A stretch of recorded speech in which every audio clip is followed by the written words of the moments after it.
নবীজির জীবনী আলোচনা করো। আমি জানতে চাই আমার দয়াল নবীর জীবনীর কথা কোরআনে আছে কি নাই, হাদিসের মধ্যে নবীর জীবনী আছে কি নাই? সারা কোরআন হয়তো নবীর জীবনী, সারা কোরআনে তো নবীজির আদর্শ নিয়ে আলোচনা। তাহলে জীবনীর মধ্যে নবীজির জন্ম বৃত্তান্ত, নবীর আগমনের কথা আছে। তাহলে নবীজির জন্ম বৃত্তান্ত, নবীজির আগমনের কথা আলোচনা করা, নবীজির জীবনী আলোচনা করাটাই হলো মিলাদ। জোরে জোরে এখন সুবহান। এখন নবীজির জীবনী আলোচনা করলে আপনারা বলেন পাপ হবে না নেক হবে? নবীজির আলোচনা করলে নেকি হবে। কেমন নেকি বাবা? অধিক নেকি। নবীজির জীবনী আলোচনা করলে, নবীজির আগমনের কথা আলোচনা করলে আমার নবী খুশি হয়। কেন আমরা বেশি বেশি মিলাদ শরীফ পড়ি? আবার বুঝাইতে চাই মিলাদ মানে নবীজির জন্ম বৃত্তান্ত আলোচনা করা, নবীজির জীবনে আলোচনা করা, নবী কিভাবে এসেছেন, কি করেছেন, এগুলি বর্ণনা করাটার নামে হলো মিলাদ। আমি জানতে চাই নবীজি কিভাবে আগমন করছে, এগুলি বর্ণনা করলে অধিক সব হয়, অধিক নেক হয়। কিন্তু এক শ্রেণীর আলেম আছে, তারা এখানে ফতোয়া দেয় না নবীজির জীবনে আলোচনা করা যাবে না, নবীর জীবন বৃত্তান্ত আলোচনা করা যাবে না, কারণ নবীজির জীবন বৃত্তান্ত মিলাদ শরীফ আলোচনা করা, মিলাদ শরীফ পড়া, এটা নাকি বেদাত। জোরে জোরে কোন নাউজুবিল্লাহ। আওয়াজে বলুন নবীজির জীবন বৃত্তান্ত আলোচনা করা বেদাত না ইবাদত? জোরে বলুন বেদাত না ইবাদত? কেন? নবীজির মিলাদের মধ্যে কি আছে? কেন আমরা মিলাদ পড়ি? ভেতরের বাবারা আমার কথাগুলি গভীর খেয়াল করে শুনবেন। কেন আমরা সুন্নিরা মিলাদ শরীফ পড়ি, বেশি বেশি মিলাদ পড়ি? এই কারণে মিলাদ শরীফ যেখানে হয় এখানে আল্লাহর রহমত বরকত নাজিল হয়। দুই নাম্বার কারণ হইল যারা ঘন ঘন মিলাদ শরীফ পড়বে, যারা ঘন ঘন মিলাদ শরীফ পড়বে তার মৃত্যুটা ঈমানি মৃত্যু হবে। তিন নাম্বার, মিলাদ শরীফ আমরা এই কারণে করি, মিলাদ শরীফের আলোচনা করলে, নবীজির প্রশংসা গীতি গাইলে আমার দয়াল নবী তাদের প্রতি খুশি হয়ে যায়। এখন আমরা নবীরে খুশি করতে চাই কি চাই না? নবী যদি খুশি হয় আমার আল্লাহ তার প্রতি খুশি হয়। কি বলেন ঠিক না বেঠে? 4 নাম্বার কারণ কেন আমরা মিলাদ শরীফ পড়ি, এই কারণে মিলাদ শরীফ পড়ি, যারা মিলাদ শরীফ পড়বে আমার দয়াল নবীর শাফায়াত নসিব হইয়া যাইবে। তাহলে আমরা কি বাবা মিলাদ শরীফ পড়তে চাই কি চাই না? কেন মিলাদ শরীফ পড়বো না বাবা? মিলাদের মধ্যে 4টা জিনিস আছে। আমি আস্তে আস্তে কথাগুলো আপনাদের ব্রেনের মধ্যে ঢুকাইয়া দেই। কেন সুন্নিরা মিলাদের পাগল? সে কোনো ভালো কাজ করার আগে কেন মিলাদ শরীফ দিয়ে শুরু করে?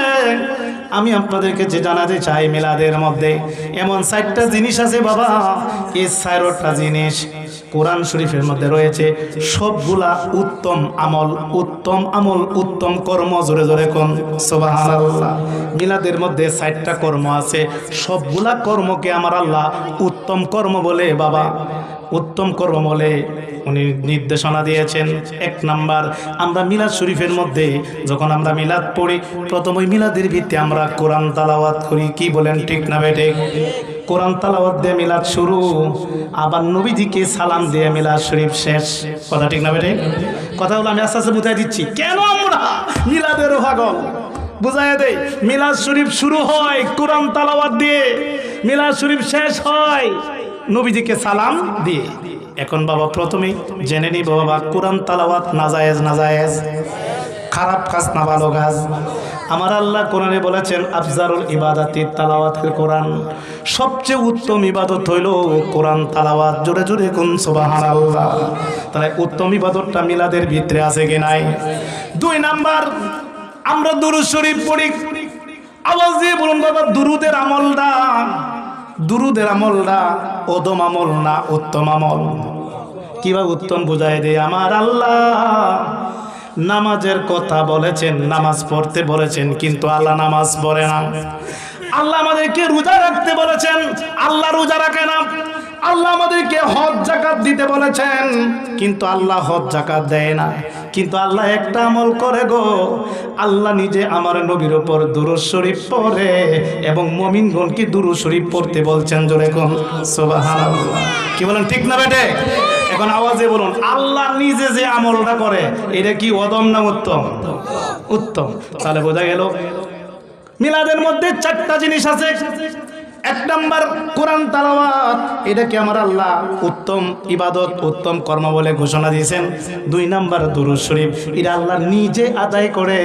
এখন বলেন আল্লাহ নিজে যে কর্মটা করে এটার মর্যাদা কম না বেশি? এটাও উত্তম আমল। 3 নাম্বার বাবা, আমরা জিকির আজকার করি, মিলাদের ভিতরে আমরা জিকির করি। এখন বলুন তো বাবা, জিকির করা না জায়েজ না জায়েজ? এখন জিকির ব্যাপারে আমার আল্লাহ কি বলেছেন? সূরা আনকাবুতের 45 নং আয়াতে আমার আল্লাহ বলেন, ওয়ালা জিকরুল্লাহি আকবার। আল্লাহ বলেন সবচেয়ে বড় ইবাদত আমি আল্লাহর কাছে, আমি আল্লাহর জিকির। জোরে জোরে সুবহানাল্লাহ। আল্লাহর কাছে সর্বশ্রেষ্ঠ আমলটা হলো আল্লাহ পাকের জিকির। এখন বলেন মিলাদের ভিতরে জিকির আছে কি নাই? আছে। এরপরে 4 নাম্বার যে আমলটা করি, এইটা নবীজিকে সালাম জানাই। কি বলেন, ঠিক না বেঠিক? ইয়া নবী সালাম আলাইকা, ইয়া রাসূল সালাম আলাইকা, ইয়া হাবিব সালাম আলাইকা, সালাওয়াতুল্লাহ আলাইকা। অর্থাৎ নবীদের আমরা দাঁড়ায়া দাঁড়ায়া সালাম জানাই। এখন আওয়াজ দিয়ে বলুন বাবা, নবীজিকে সালাম দেওয়া না জায়েজ না জায়েজ? এটা কি খারাপ কাজ না ভালো কাজ? আল্লাহ কোরআনে বলছেন ওয়াসাল্লিমু তাসলিমা। আল্লাহ বলছেন হে ইমানদারগণ, তোমরা আমার নবীর উপর যথাযথ মর্যাদায় সালাম জানাও। চিৎকার দেখুন। তাহলে এই যে 4টা আমল আমরা মিলাদের ভিতরে করি, বলুন তো এই আমলটা কি, এই আমলের মর্যাদা কি কম না বেশি? সবগুলা শ্রেষ্ঠ আমল। তাহলে এখন আপনাদের কাছে আমি বলে যাই বেতরবাসী, বলুন তো বাবা এই মিলাদ শরীফ বেদাত হবে কেন? আমি তাদের কাছে প্রশ্ন রাখতে চাই, ও বাবাজিরা, আপনারা আমাদেরকে মিলাদ কিয়ামকে বেদাত বলেন কিভাবে? যেই মিলাদের মধ্যে যে 4টা কর্ম আমরা করি, 4টা কর্ম কোরআনের আয়াত দ্বারা সাবেত, এবং আমার আল্লাহ 4টা আমলকে শ্রেষ্ঠ আমল বলে ঘোষণা দিয়েছেন। এই শ্রেষ্ঠ আমলকে সবচেয়ে শ্রেষ্ঠ আমল, সবচেয়ে শ্রেষ্ঠ বরকত, সবচেয়ে শ্রেষ্ঠ নেক যে আমলগুলোর মধ্যে, সেই আমলগুলো আমরা মিলাদের ভিত্তিতে করি। কিন্তু এই মিলাদকে কিভাবে ফতোয়া দিচ্ছে মিলাদ কিয়াম নাকি বেদাত? জোরে কোন নাউজুবিল্লাহ। তাহলে বোঝা গেল এদের কলবের মধ্যে নবীর মহব্বত নাই। যদি থাকতো এমন ফতোয়া দিত না। এখন আপনারা বলেন বাবা, আমরা যে মিলাদ শরীফ পড়ি, মিলাদ শরীফ বেদাত হইতো যদি মিলাদের ভিতরে বসে কেউ গাঁজা খাইতো, যদি মিলাদের ভিতরে বসে কেউ বিড়ি খাইতো, মিলাদের ভিতরে বসে যদি কেউ গালিগালাজ করতো, তাহলে বেদাত হইতো। বলুন তো মিলাদ শরীফের ভিতরে যে আমরা 4টা কর্ম করি, এই 4টা কর্ম কি খারাপ কর্ম না ভালো কর্ম? তাহলে এই ভালো কর্ম কি আমরা করতে চাই কি চাই না? এখানে যারা বসছি আমরা কি মিলাদ কিয়ামের পক্ষে আছে কি নাই? কে কে আছে হাত তুলে দেখাই। নারায়ে তাকবীর, নারায়ে রিসালাত। মিলাদ কিয়াম জাগানে, মিলাদুন নবী জাগানে, সুন্নিয়তের আলো, মিলাদ কিয়ামের আলো, মিলাদুন নবীর আলো। নবী আছে জাগানে, নবী নাই সেখানে, মিলাদ কিয়াম নাই সেখানে। সবাই বলি মারহাবা। তাহলে মিলাদের ভিত্তিতে কোনো খারাপ কোনো কর্ম নাই, সব ভালো। আমরা কি ভালো কর্ম করতে চাই কি চাই না? তাহলে যারা বেদাত ফতোয়া দিচ্ছে এরা ভুল ফতোয়া দিচ্ছে। কথা ঠিক না বেঠিক? বাবারা বন্ধুরা, এখানে যারা বসছেন সবাই জ্ঞানী শ্রোতা ভাই, বেশি বেশি বাবা মিলাদ শরীফ পড়বেন। মিলাদ শরীফ যারা বেশি বেশি করবেন, আমার নবী কয় তাদেরকে সুপারিশ করা আমি নবীর জন্য ওয়াজিব হয়ে যায়। মিলাদ পড়ো, মিলাদ পড়ো রে, সালাম জানাও সোনার মদিনা। মিলাদ পড়ো, মিলাদ পড়ো রে, সালাম জানাও সোনার মদিনা। আল্লাহ যখন একা ছিল, কোনো কিছু নাহি ছিল, তখন আল্লাহ নবীকে বানাই। ঠিক না বেঠে? আল্লাহ যখন একা ছিল, কোনো কিছু নাহি ছিল, তখন আল্লাহ নবীকে বানায়। আল্লাহ পাকের নূর দিয়া নবীজিকে বানাইয়া, আল্লাহ পাকের নূর নবীজিকে বানাইয়া, নবীর প্রেমে হইলেন দিওয়ানা। মিলাদ পড়ো, মিলাদ পড়ো রে, সালাম জানাও সোনার মদিনা। মিলাদ পড়ো, মিলাদ পড়ো রে, সালাম জানাও সোনার মদিনা। চিৎকার দিয়ে বলুন মারহাবা। এই যে একটা বাবা কিতাব দেখছেন, কিতাবটার নাম আল মাওয়ারিদুর রাবি ফি মাওলিদুন নবী সাল্লাল্লাহু আলাইহি সাল্লাম। কিতাবটা আজ থেকে 500 বছর আগের কিতাব। সুবহানাল্লাহ বলুন। কিতাবটা লিখেছেন ইমাম মোল্লা আলী কারি রহমাতুল্লাহ আলাইহি। এই কিতাবের মধ্যে বাবা 1 নয় 2 নয় প্রায় 10টা দলিল দিয়েছেন। এই 10টা দলিল দ্বারা প্রমাণ করেছেন মিলাদ শরীফ শুধু জায়েজই নয়, সুন্নতে মুস্তাহাসনা। মিলাদ কিয়াম যারা করবে তাদের নাজাতের মুক্তির উসিলা হইয়া যাইবে। এটার মধ্যে একটা দলিল উনি টেনেছেন, খুব চমৎকার একটা দলিল এই কিতাবে লিখেছেন। উনি লিখছেন মিলাদ শরীফের এত বড় দাম, মিলাদুন নবীর এত বড় দাম, দয়াল নবী যেদিন দুনিয়াতে আগমন করছে এই আগমনটাই হলো মিলাদ। নবীজির মিলাদের এত বড় দাম, উনি উনার কিতাবে লিখছেন বাবা মিলাদ শরীফের লাইলাতুল কদরের চেয়েও দাম। জোরে জোরে কোন সুবহানাল্লাহ। আমি জানতে চাই 365 রাতের মধ্যে একটা রাত আছে, একটা রাত আছে যে রাতে ইবাদত করলে 1000 বছরের 1000 মাস, তাহলে 1000 মাসের নেকি লেখা হয়।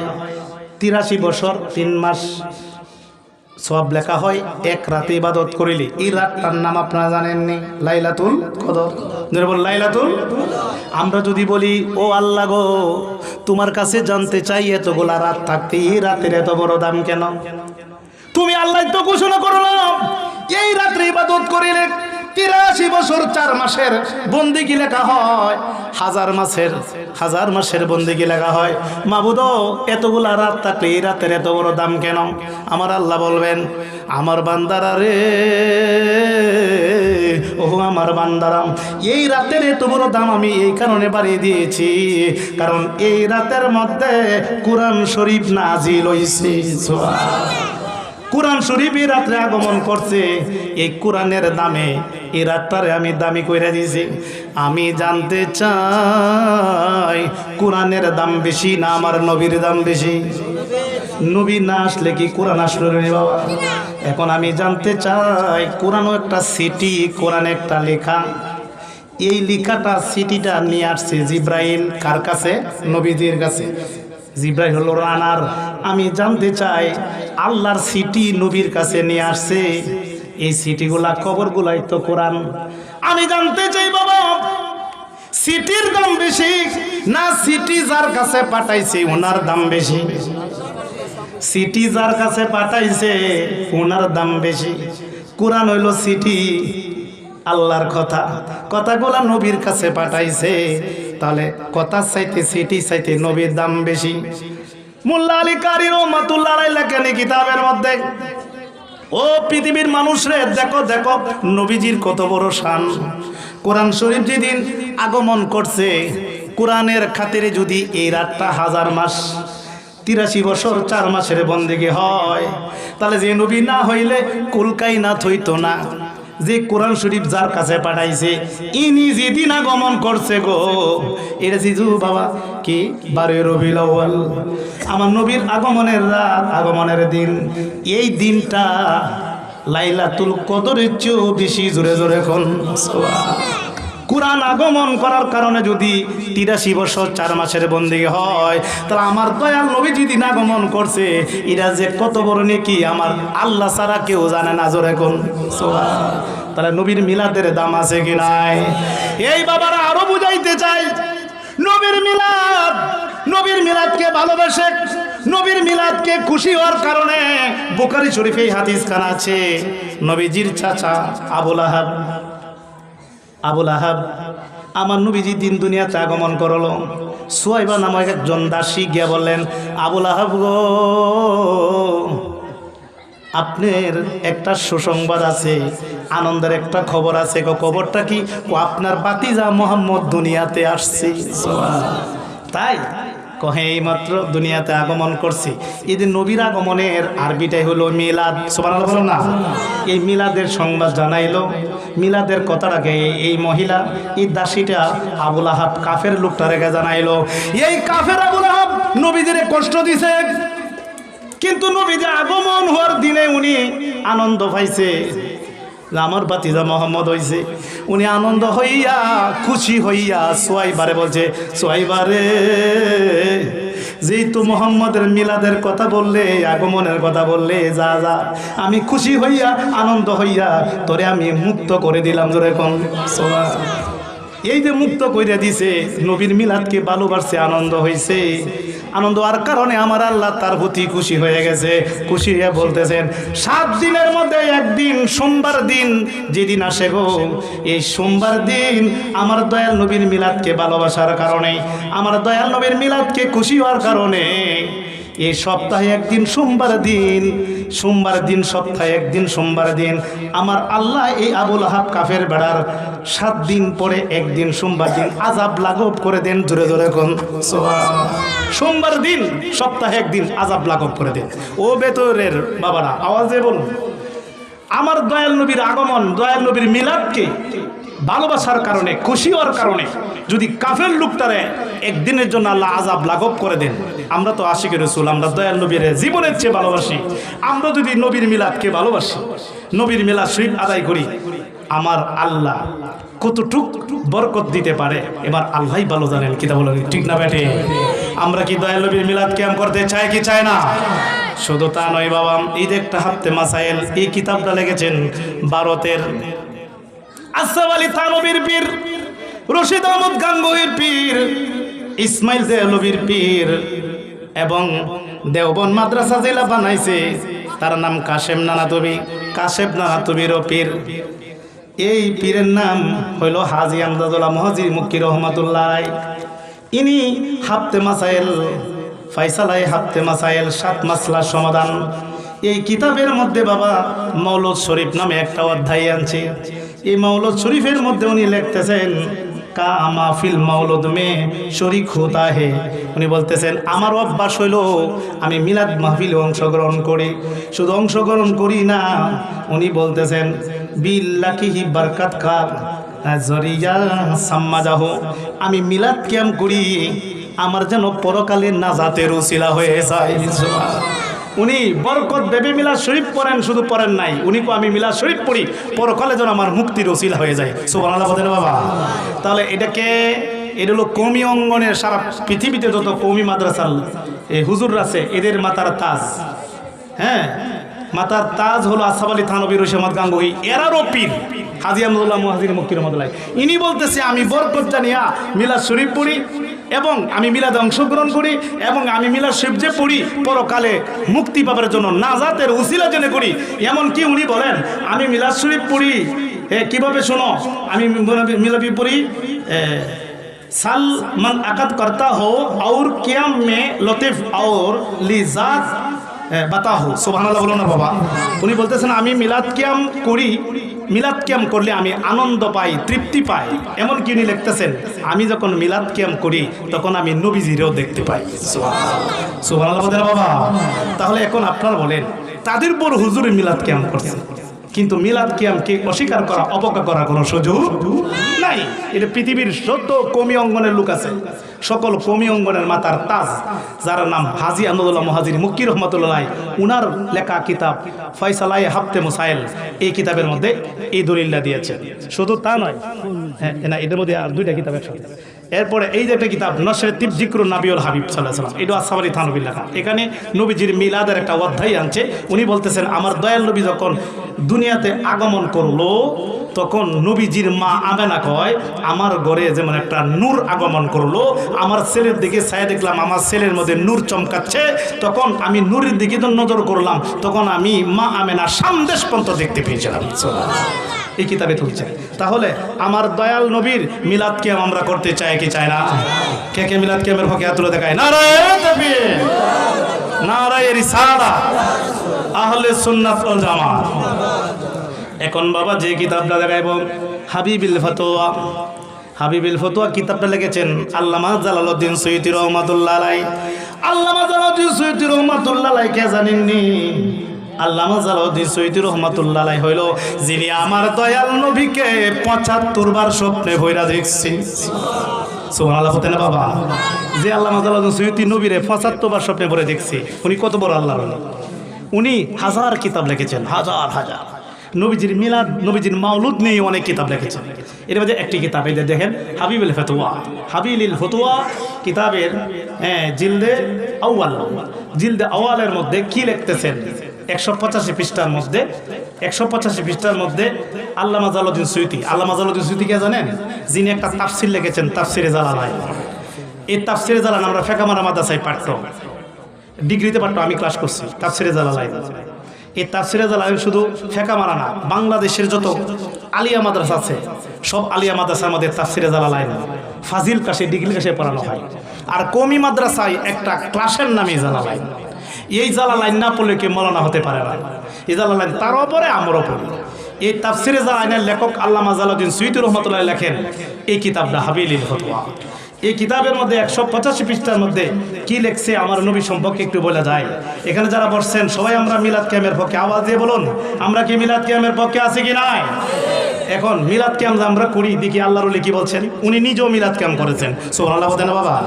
শুধু উনি না বাবা, যত ওলি আউলিয়ার আছে তারও বাবা মিলাদ শরীফ পড়েছেন, আমার দয়াল নবীর শানে কিয়াম করেছেন, ইয়া নবী সালাম আলাইকা পড়েছেন।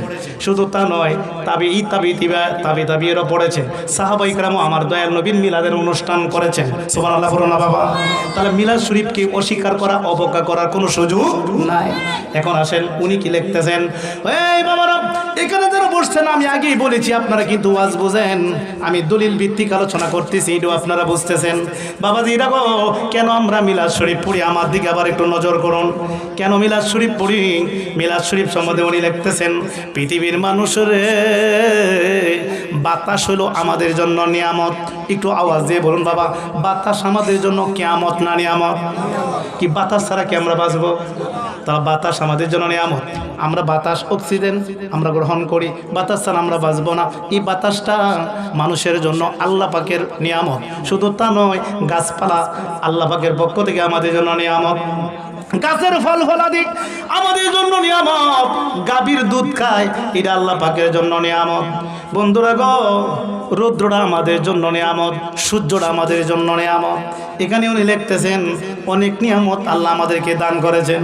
উনি লিখতেছেন, ও পৃথিবীর মানুষরে আমার দয়াল নবী কেমন নিয়ামত দেখো।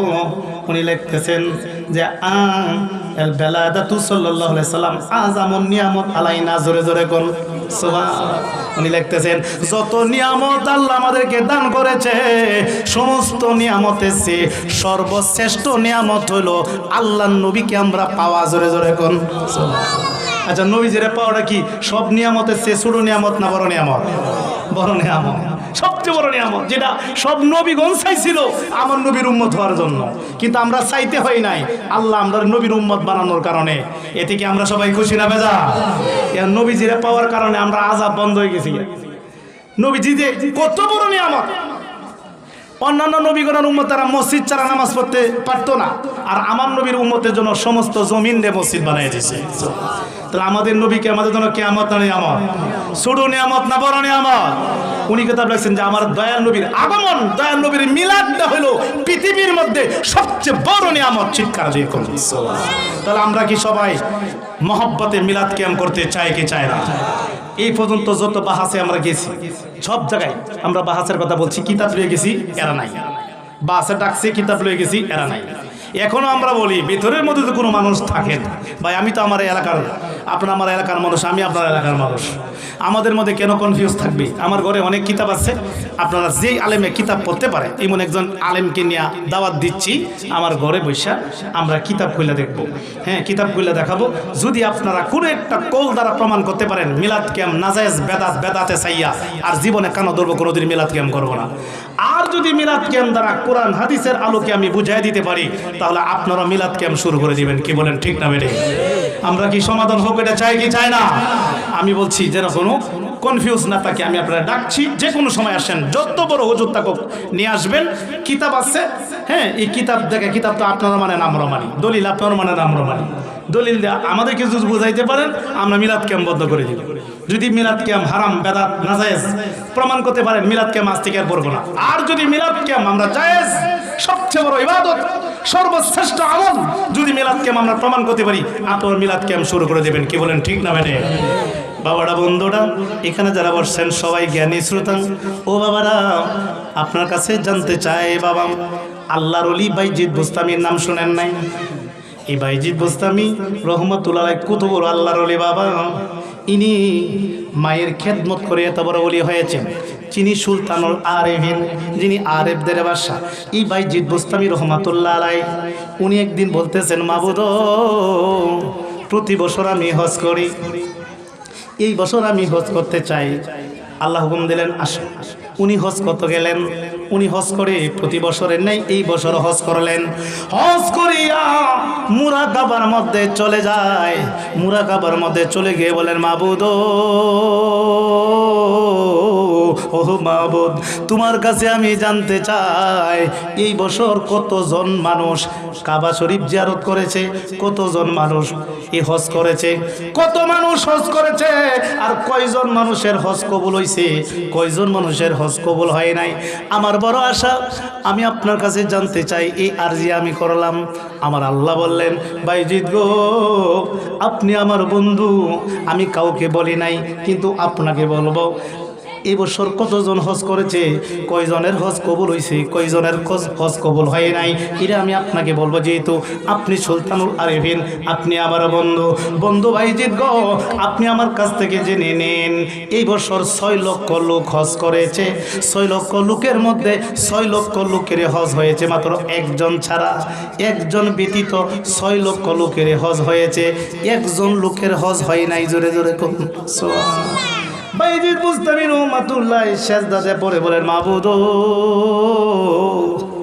এমন কম বখত লোকটাকে, এমন আল্লাহর নাফরমান ব্যক্তিটাকে 6 লক্ষ লোকের হজ হইল, কিন্তু এই লোকটার হজ হইল নাই। লোকটাকে আমি বাইজিদ আমার মনে চাই লোকটারে আমি একটু দেখতে। এই নাফরমান ব্যক্তিটাকে কেন তার হজ হলো না আমি একটু জানতে চাই, বুঝতে চাই, আমি তার পরিচয় জানতে চাই। মাবুদ তুমি যদি অনুমতি দাও আমি তার কাছে যাইতে চাই, কেন তার হজ হলো না। এই মুহূর্তে আমার আল্লাহ বলতেছেন, বন্ধু গো, এই লোকটার পরিচয় আমি দিয়া দেই। এই লোকটা থাকে পাহাড়ের পাদদেশে, পাহাড়ের ওই পারে থাকে, পাহাড়ের পিছনে থাকে। লোকটার নাম মোহাম্মদ বিন হারুন বলো কি। আচ্ছা, এই লোকটার 2টা হাত নাই, পাও নাই, হাত কাটা পাও কাটা লোকটার আগে পাইবেন। এই লোকটার হজই কবুল হয় নাই।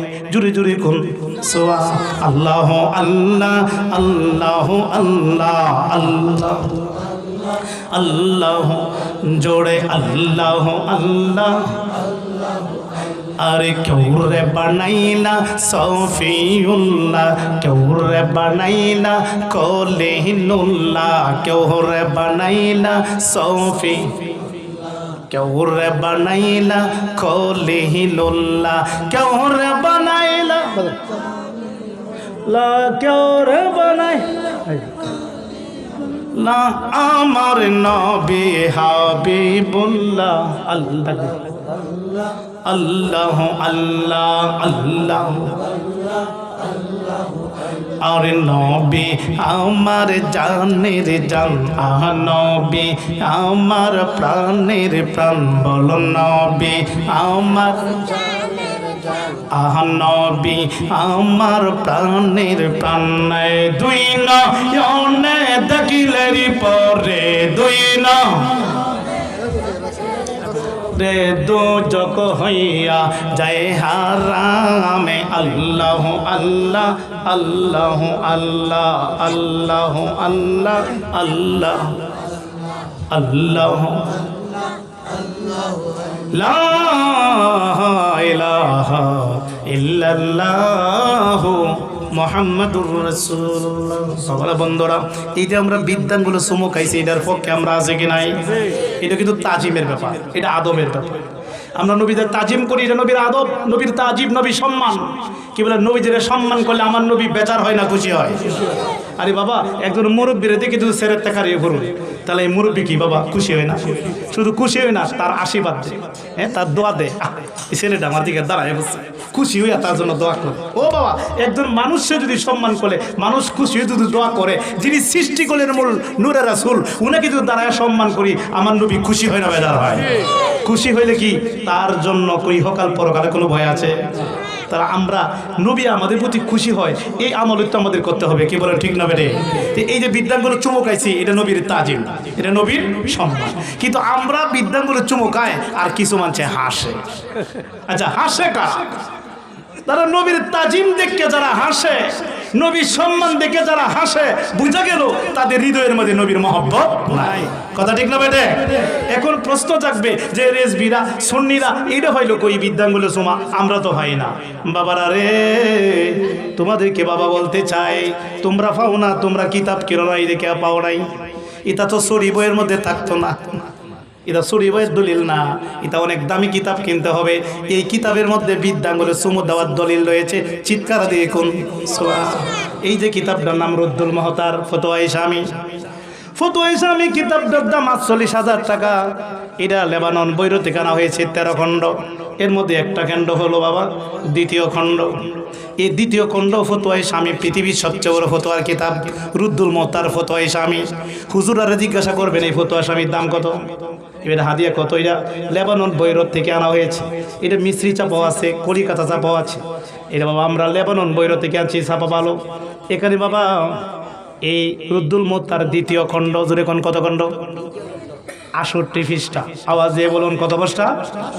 ৬৮ পৃষ্ঠার মধ্যে কি লেখেন বাবা একটু বোঝাই দিই। এই দেখেন লাল কালি দাদা গেল আছে, দেখা যা এই যে, হ্যাঁ কি লেখা, কত বড় কিতাব ফতোয়া ইসলামী। এটা কিন্তু সবাই পড়তেই পারবে। এটা ফতোয়া টাইটেল ভাষা জেদ জবর নাই বাবা, ওদের নোক্তা দিকে বলে। হ্যাঁ আমি রিজভি সাহেবের ছাত্র, রিজভি দরবার লেখাবার করে রিজভি সাহেব আমরা কিতাবগুলো পড়াইছি এবং এখানে কোচিং করেছি, আমরা কোচিং করছি, এই জন্য কিতাব পড়তে পারি। মারহাবা বলতে না বাবা? দেখেন এখানে কি লেখা, ইস্তাহাবু আইয়াকুলু ইনদা সামিল উলা মিন শাহাদাতি। ইনি লিখতেছেন ফতোয়া শামীর লেখক আল্লামা শামী রহমাতুল্লাহ একটা কল তুলে ধরেছেন। উনি লিখতেছেন মুস্তাহাব হচ্ছে যখন তোমরা নবীজির নাম শুনবে তখন বলবে সাল্লাল্লাহু আলাইকা ইয়া রাসূলুল্লাহ, চিৎকার দিয়ে কোন কি বলতে হবে? সাল্লাল্লাহু আলাইকা। তাহলে ইয়া রাসূলুল্লাহ বলা কি নাজায়েজ? নাজায়েজ। কিন্তু এমন কিছু মৌলবী আছে এরা না বুঝা কইতাছে ইয়া রাসূলুল্লাহ বলা শিরক, জোরে কোন নাউজুবিল্লাহ। এখন আপনারা বলেন ফতোয়া শামী হইলে তোমরা ফতোয়া দাও, যে কিতাবটা তোমরা ফতোয়া দাও এই কিতাবের লেখক কইতাছে মুস্তাহাব হচ্ছে যখন নবীজির নাম শুনবে তখন বলবে সাল্লাল্লাহু আলাইকা ইয়া রাসূলুল্লাহ, চিৎকার দিয়ে কোন উনি ফতোয়া দিছে নবীজিকে ইয়া রাসূলুল্লাহ বলতে হবে।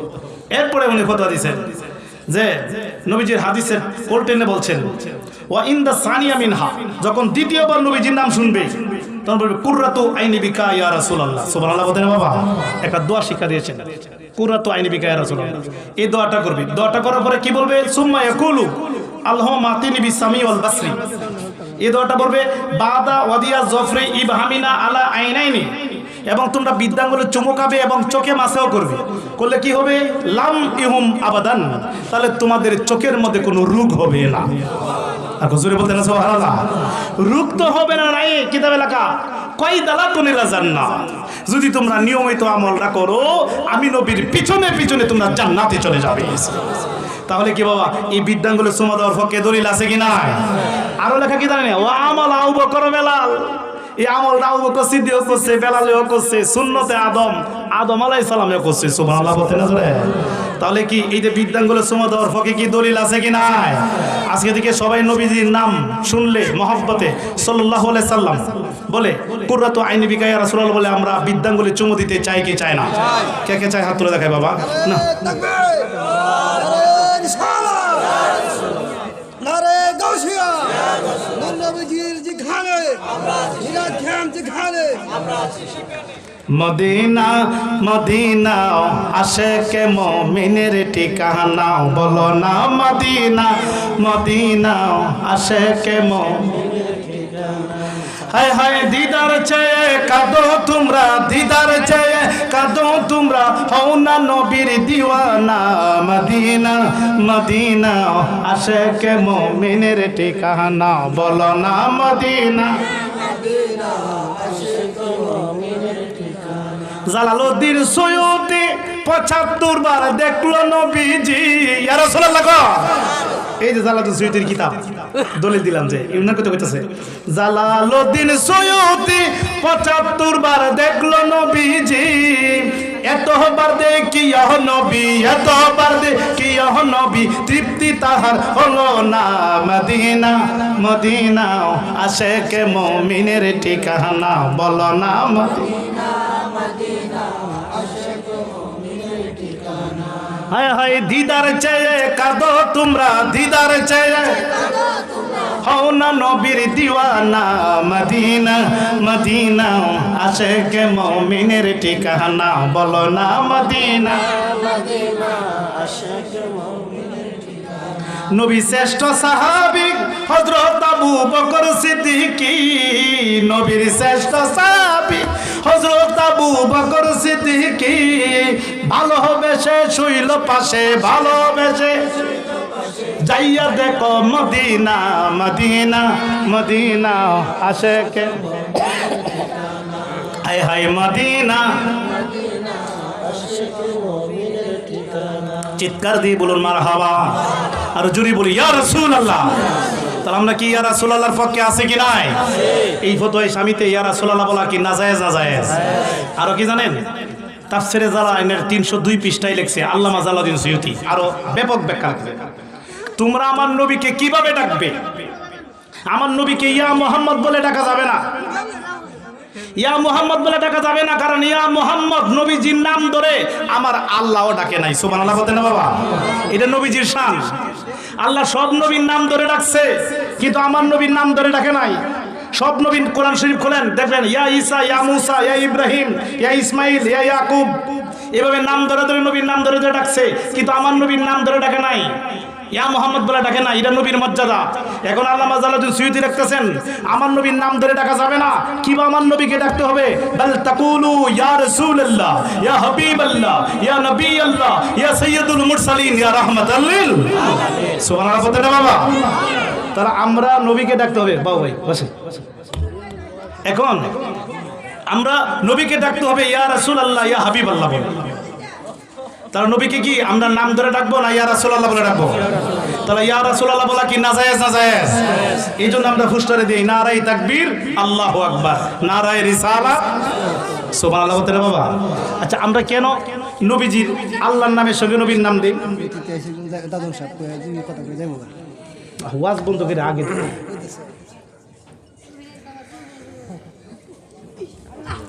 কি গো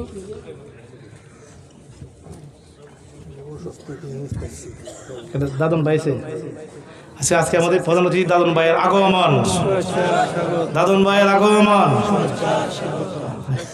আচ্ছা 2 মিনিট ভাই আমি তো আলোচনার মধ্যে ভাই আমাদের তরিকার লোক আহলে সুন্নাত ওয়াল জামাতের লোক সবাইকে মারহাবা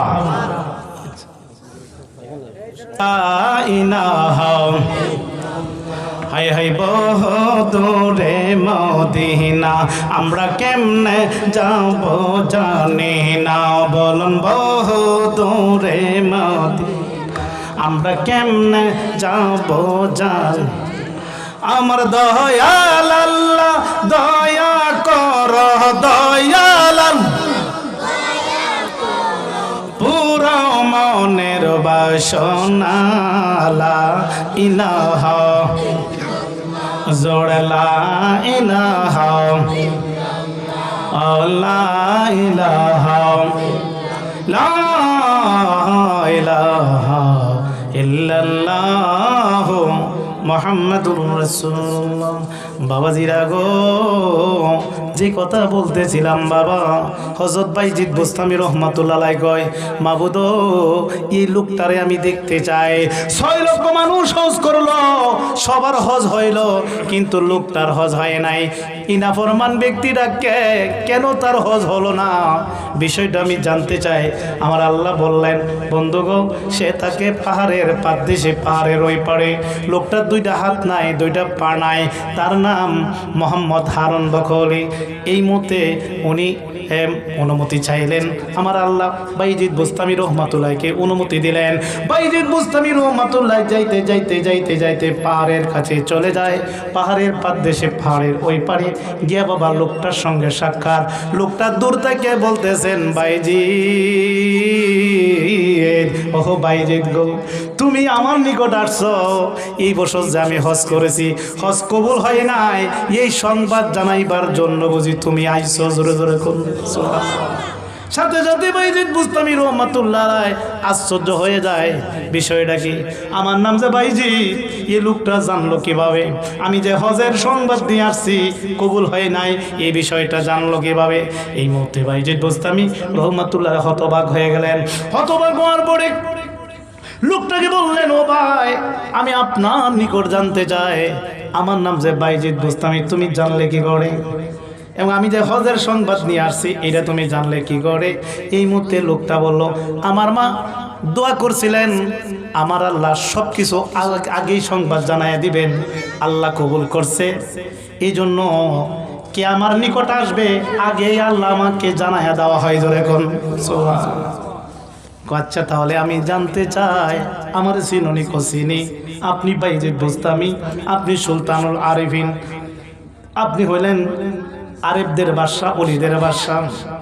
তাহলে শুধু আপনি না, আজকে 20 বছর যাবত আমার হজ কবুল হয় নাই, এই 20 বছরও একজন আল্লাহর বুজুর্গ আমার নিকট এই হজ যে কবুল হয় নাই এই সংবাদ আমার জানায় আসছে, এই 20 বছর পরে আপনি আসছেন, আজকে আমার আসছেন হজ যে কবুল হয় না এটা সংবাদ জানাতে। এই মতে বাইজিদ বুস্তামি রহমাতুল্লাহ আলাইহি বলেন, ও ভাই, আমি জানতে চাই আপনার 20 বছর যাবত কেন হজ কবুল হয় নাই, কেন নামাজ কবুল হয় নাই, এর কারণ কি? এই মুহূর্তে লোকটা বলল, ও হুজুর গো, 20 বছর পর্যন্ত 20 জন আল্লাহর বুজুর্গ আসছে, কারো নিকট আমি কথাটা বলি নাই, কিন্তু আপনার নিকট আমি বলবো। জোরে জোরে কোন কেন আমার নামাজ রোজা কবুল হয় নাই, কেন হজ কবুল করে না, কেন নামাজ এবং হজ কবুল হয় না? এটার মধ্যে একটা ঘটনা আছে, ঘটনাটা আমি কারো নিকট বলি নাই, আপনি যেহেতু সুলতানুল আরিফিন, আপনার কাছে আমি বলবো। ও আল্লাহর ওলি গো, আজ থেকে 20 বছর আগে আমার বউ বাচ্চা সবই ছিল, মা ছিল। 20 বছর আগে আমার বউ আমার মার সাথে ঝগড়া লাগছে, ঝগড়া লাগার পরে আমি বউয়ের পক্ষ নিলাম, বউয়ের পক্ষ নিয়ে আমার মাকে চুল দিয়ে ধরে জমিনের মধ্যে ফেলে দিয়ে মায়ের পেটের মধ্যে একটা লাথি মারছিলাম।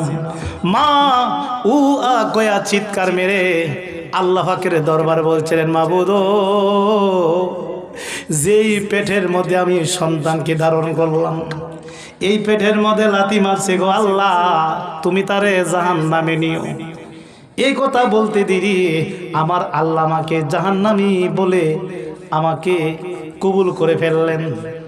এই কারণে 20 বছর যাবত আমার মার দোয়া কবুল হয়ে গেছে, আমি মনে হয় জাহান্নামী।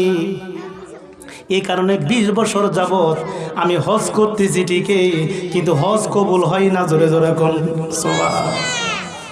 মায়ের মনে কষ্ট দিলে নামাজ হবে না, রোজা হবে না, হজ যাকাত কিছুই দিলে হবে না। লম্বা পাঞ্জাবি পরলে, লম্বা টুপি, লম্বা দাড়ি যদি রাখেন, নামাজও পড়েন, যদি মার মনে কষ্ট দেন, নাগাদ দেন, মা যদি আপনার প্রতি অসন্তুষ্ট থাকে, ইবাদত বন্দেগী হবে না। এই জন্য আমার আল্লাহ কোরআনে বলেছেন, ওয়াবিল ওয়ালিদাইনি ইহসানা, তোমরা মা বাবার সাথে সদ্য ব্যবহার করো, উত্তম আচরণ করো। মা বাপ যেন উ শব্দ না করে, এমন কিছু তোমরা করিও না। যদি উ শব্দ করো, এই উ শব্দটা পর্যন্ত আল্লাহর দরবারে কবুল হইয়া যাইবে।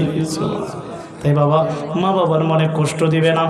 এক সাহাবী আমার নবীকে বললেন, ইয়া রাসূলুল্লাহ, নবী গো, আল্লাহর পরে কার মর্যাদা?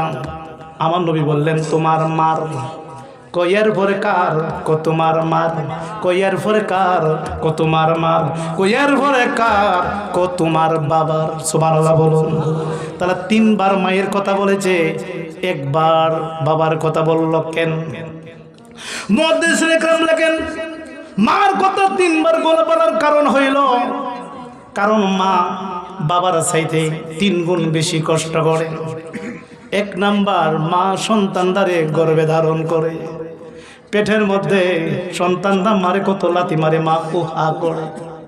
এই কষ্ট শিকারটা বাবা করে না, মা করে।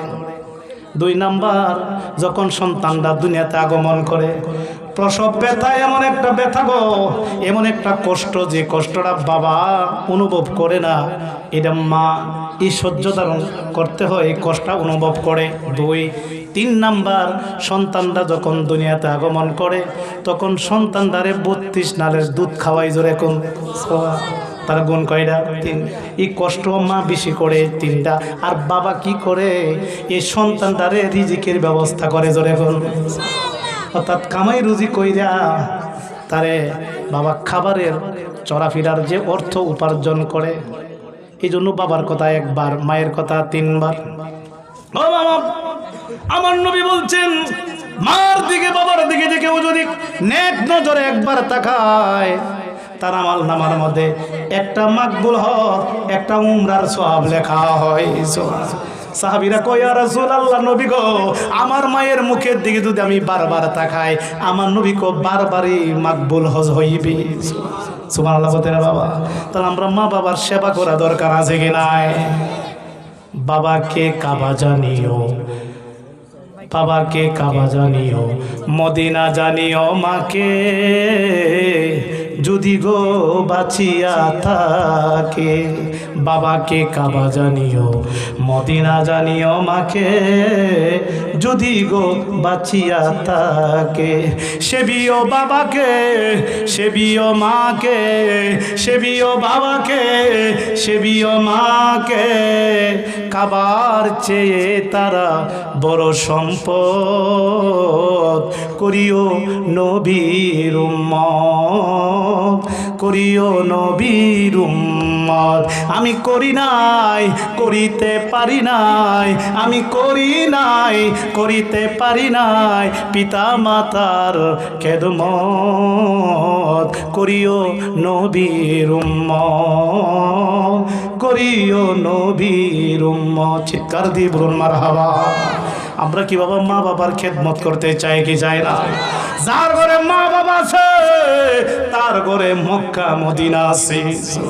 আমরা কি মা বাবার খেদমত করতে চাই? কে কে হাত তুলে দেখাই বাবা? নারায়ে তাকবীর, নারায়ে রিসালাত, আহলে সুন্নাত ওয়াল জামাত। সবাই বলি মারহাবা। বাবার বন্ধুরা, যেই কথা বলতেছিলাম, বাইজিদ বুস্তামি রহমাতুল্লাহ আলাইহি কয়, ও ভাই, মায়ের কাছে তুমি এত বড় অন্যায় করলে, এরপরে কি তুমি মাপ চাও নাই? লোকটা বলল, হুজুর গো, আমি মায়ের কাছে পড়ে ভুল বুঝে মাপ চাইছিলাম, মা আমারে মাপ দিছে, কিন্তু এই কথা মার মুখ দিয়ে বলে নাই। আল্লাহ গো, তারে তুমি জান্নাতবাসী কইরো, এই কথা বলে নাই। কিন্তু মার কাছে যখন আমি ক্ষমা চাইলাম, মা একটা নতুন কথা বলছে। কি বলছে?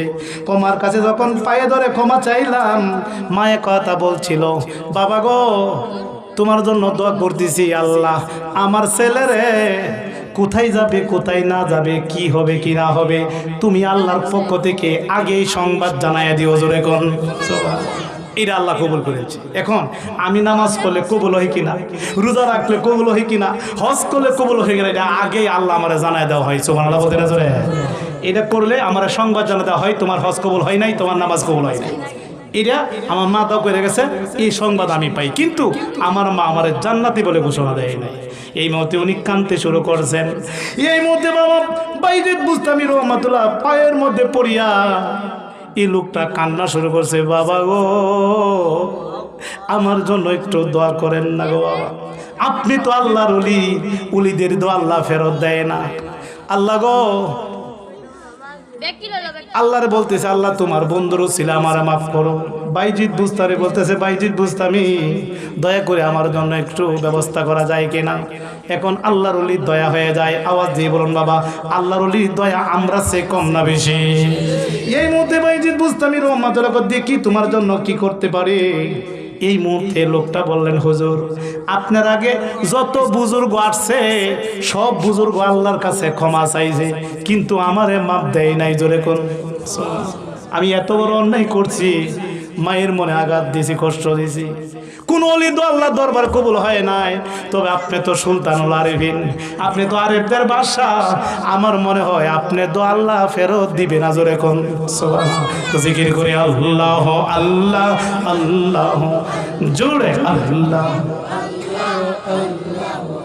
লা আল্লাহ আল্লাহ আল্লাহ अरे क्यों रे बनाइना सफीउल्लाह क्यों रे बनाइना कलीलुल्लाह क्यों रे बनाइना सफीउल्लाह क्यों रे बनाइना कली क्यों रे बनाइना कालीमुल्लाह क्यों रे बनाइना ला আমার নবী হাবিবুল্লাহ আল্লাহ আল্লাহ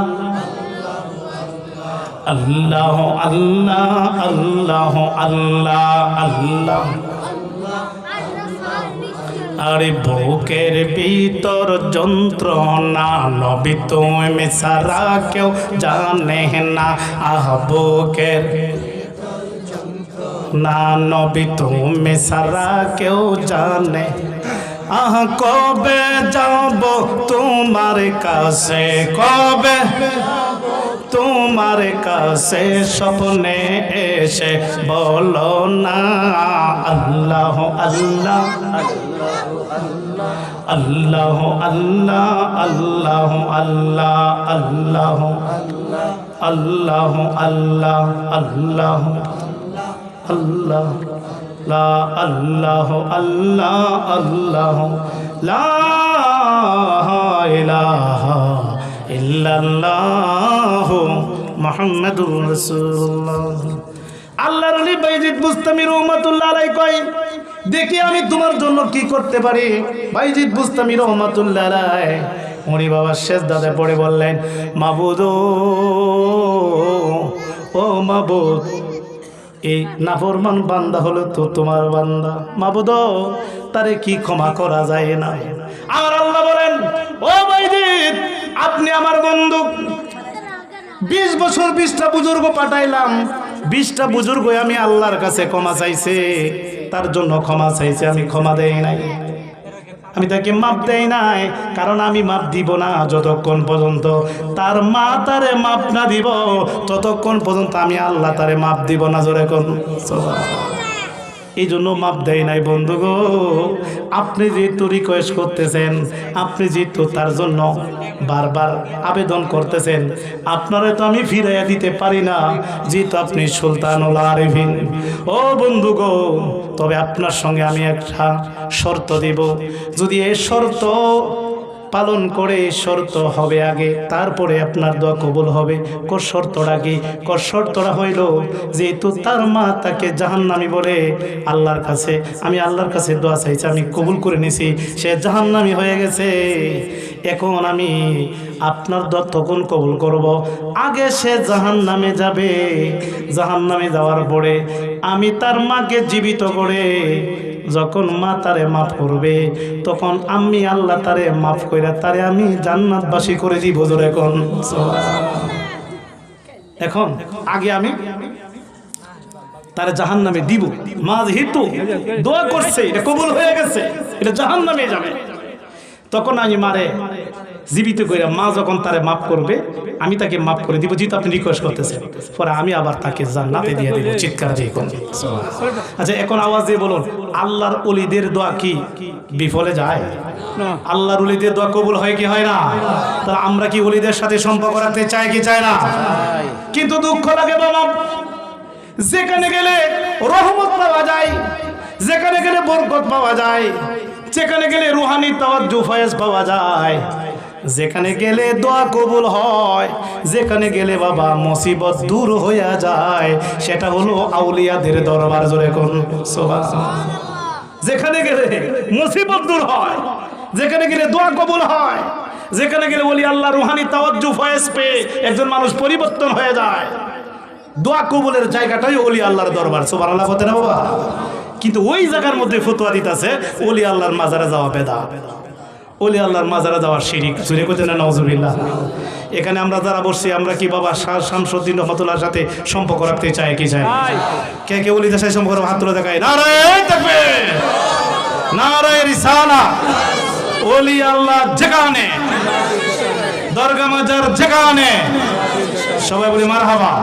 আচ্ছা একটা সত্য করে কথা বলেন তো বাবা আমরা যে ওলি আল্লাহর মাজারে যাই মাজারের ভিতরে যখন আমরা বাবা শাহ শামসুদ্দিন রহমতুল্লাহ মাজারের ভিতরে যাই, বলুন তো বাবা, যত বড় টেনশন, যত বড় পেরেশান নিয়ে মাজারের ভিতরে যাই, বলুন তো বাবা, এই পেরেশান থাকে না চলে যায়? অশান্তি লাগে না শান্তি লাগে? এই শান্তির একটু ফয়েজ, এর নাম হচ্ছে তাওয়াজ্জু। যতক্ষণ উনি মাজারে থাকবেন শুধু ভালোই লাগবে, শান্তি লাগবে। এই শান্তিটা মাজার থেকে আপনার কলবের মধ্যে তাওয়াজ্জু ডালতেছে, ফয়েজ ডালতেছে। এমনকি যতক্ষণ বসা থাকবেন প্রতিটা মুহূর্তে মুহূর্তে আপনার আমল নামার মধ্যে 100 বছরের মাকবুল ইবাদত লাগা হইবে। তাহলে ওলিদের মাজারে যাওয়া কি বেদাত না ইবাদত?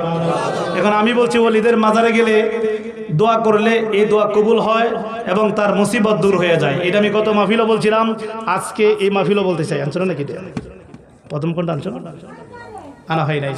প্রথম খণ্ডে গত মাহফিলে দেখাইছিলাম এই ফতোয়ায়ে স্বামী প্রথম খণ্ডে, এই ফতোয়ায়ে স্বামী যেটা রুদ্দুল মহতার ফতোয়ায়ে স্বামী, পৃথিবীর সবচেয়ে বড় ফতোয়ার কিতাব। এটা সবাই মানে, সবাই মানে।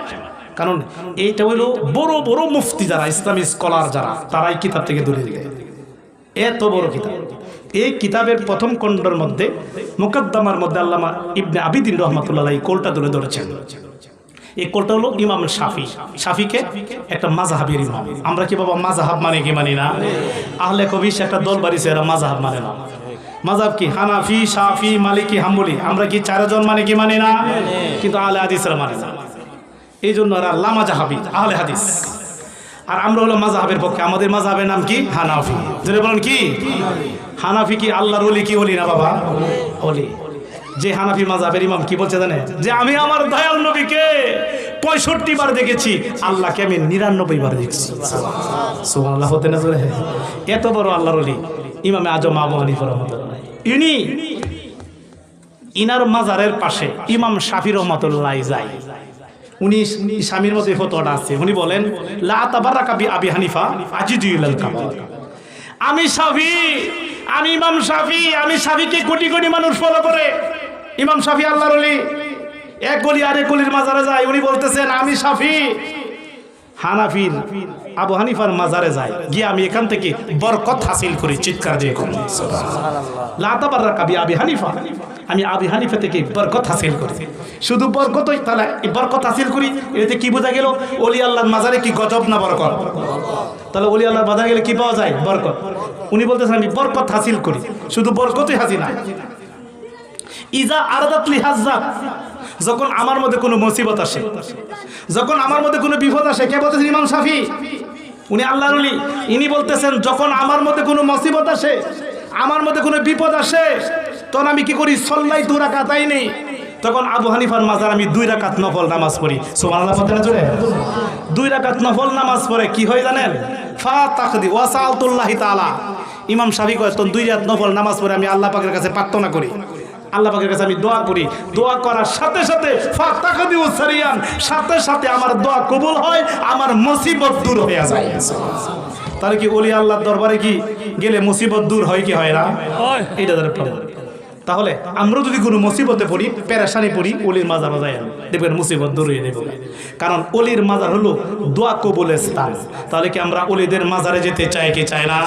আবার হাত তুলে দেখায় আল্লাহ রাসূল দেখো কে কে চাই। নারায়ে তাকবীর, নারায়ে রিসালাত, দয়াল নবী যেখানে, নূরের নবী যেখানে, ওলি আল্লাহ যেখানে, পীর মাশায়েখ যেখানে, সুন্নিয়তের আলো, মিলাদ কিয়ামের আলো, মিলাদুন নবীর আলো, নামাজ রোজার আলো, নবী আছে যেখানে, নবী নাই যেখানে, সবাই বলে মারহাবা। আচ্ছা বাবা, এখানে আমরা যারা বসছি, আমরা কি ওলি আল্লাহর পক্ষে আছে কি নাই? একটা সত্য করে কথা বলবেন, ওলি আল্লাহরা কি ওলি হয়েছে নামাজ পড়ে না নামাজ ছাইরা? আচ্ছা, সব ওলিদের দরবারে মসজিদ আছে কি নাই? তারা কি নামাজ পড়ছে না? হ্যাঁ, নামাজ হলো শ্রেষ্ঠ ইবাদত। সুবহানাল্লাহ। বলতে না বাবা, নামাজ শ্রেষ্ঠ ইবাদত। বুখারী শরীফে আছে, যেই ব্যক্তি বাবা নবীজির মহব্বত নিয়ে 5 ওয়াক্ত নামাজ পড়বে রে বাবা, একজন লোক যদি 5 বার যদি শরীরটা দৌত করে, যেমন তার শরীরের মধ্যে ময়লা আবর্জনা থাকে না। একজন লোক যদি 5 ওয়াক্ত নামাজ পড়ে, তার শরীরের মধ্যে কোনো গুনাহ থাকে না। জোরে জোরে কোন সুবহানাল্লাহ। তাহলে আমরা 5 ওয়াক্ত নামাজ কায়েম করা দরকার আছে কি নাই? আরে বাবা, নামাজ তো ঈমানদারের জন্য। নামাজের আগে ইয়া আইয়ুহাল্লাযীনা আমানু, হে ঈমানওয়ালাগণ তোমরা নামাজ পড়ো। ঈমানওয়ালাগণ, ঈমানদারগণ যদি নামাজ পড়ে 5 ওয়াক্ত, লেখা হয় 50 ওয়াক্ত। আর যদি নবী মানার মধ্যে গন্ডগোল থাকে, নামাজ পড়েও জাহান্নামে যাইব। এটা কোরআনে আছে, নামাজ পড়েও জাহান্নামে যাইব। এটা আমার কথা না, আল্লাহ ঘোষণা করছে। ফাওয়াইলুল লিল মুসাল্লিন। এমন কিছু মুসল্লি আছে, আমি তাদেরকে ওয়াইল নামক দুজকে নিক্ষেপ করব, কারণ তারা নামাজের মধ্যে উদাসীন, নামাজের মধ্যে দুনিয়াবি হিসাব বিকাশ করে, লোক দেখানো নামাজ পড়ে। এদেরকে আমি ওয়াইল নামক দুজকে নিক্ষেপ করব। নামাজ পড়তে হবে আল্লাহ সন্তুষ্টির জন্য, কথা ঠিক না বেঠিক? লোক দেখানোর জন্য না, আল্লাহকে রাজি করার জন্য। এখন বাবা, এমন কিছু নামাজি আছে, নামাজ পড়ে আবার ইরিগেটের চিন্তাও করে, কথা ঠিক না বেঠিক? নামাজের মধ্যে দাঁড়িয়ে ইরিগেটের চিন্তা করে, নামাজ থেকে ব্যবসার মধ্যে কারে কত টাকা মাহি দিচ্ছে হিসাব বিকাশ করে। এই জন্য নবী বলছে লা সালাতা ইল্লা বিহুজুরি কলব, নামাজ হবে না হুজুরি কলব ছাড়া। এই হুজুরি কলবে, কলবদারে পরিশুদ্ধ করিয়া হুজুরি দিলে যদি কেউ নামাজে দাঁড়ায়া যায়, তখন এই নামাজে মেরাজ হইয়া যায়। ও আমার আশেক ভাই, ও আমার মমিন ভাই, হুজুরি কলবে নামাজ পড়ো ভাই। দিল কাবাতে নামাজ পড়লে মমিনের মেরাজ হইয়া যায়। হুজুরি কলবে নামাজ পড়ো ভাই। মানবেরই দেহের মাঝে 6টি লতিফায় আছে, মানবেরই দেহের মাঝে 6টি লতিফায় আছে। 6 লতিফার জিকির করলে কলব জারি হইয়া যায়। হুজুরি কলবে নামাজ পড়ো ভাই। মমিনের 2টি কাবায় আছে, 2টি কাবার 2টি নামও আছে। মুমিনের 2টি কাবায় আছে, 2টি কাবার 2টি নামও আছে। জলিল কাবা, খলিল কাবা, কদম হাবিব বলে যায়। হুজুরি কলবে নামাজ পড়ো ভাই। চিৎকার দিয়ে বলুন মারহাবা। আর হুজুরি বলি ইয়া রাসূলুল্লাহ। তাহলে আমরা কি হুজুরি কলবে নামাজ শিক্ষা করা দরকার আছে কি নাই? তবে একজন পীর মুর্শিদ লাগবে, গুরু লাগবে। মুর্শিদের কাছে গিয়ে এগুলো শিখবে। এই যে মানব দেহটা আছে, আশরাফ আলী তানবীর পীর, রশিদ আহমদ গাঙ্গুহির পীর, কাশেম নানাতবির পীর, হাজী আমদাদুল্লাহ মুহাজিরি মক্কি রহমাতুল্লাহ আলাইহি লেখেন, জিয়াউল কুলুব নামক কিতাবে লেখেন, মানব দেহের মধ্যে 6টা স্টেশন আছে। এই 6টা স্টেশন যদি কেউ নূরময় করতে পারে, এই লোকটা আল্লাহর ওলি হইয়া যায়। লা শব্দকে নাভি হইতে উপর দিকে তুল, ইল্লাল্লাহু জরব দিয়া কলবের তালা খোল।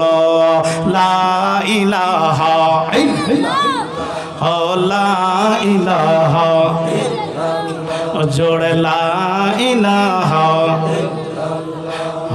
লা ইলাহা, লা ইলাহা ইল্লাল্লাহু মুহাম্মাদুর রাসূলুল্লাহ।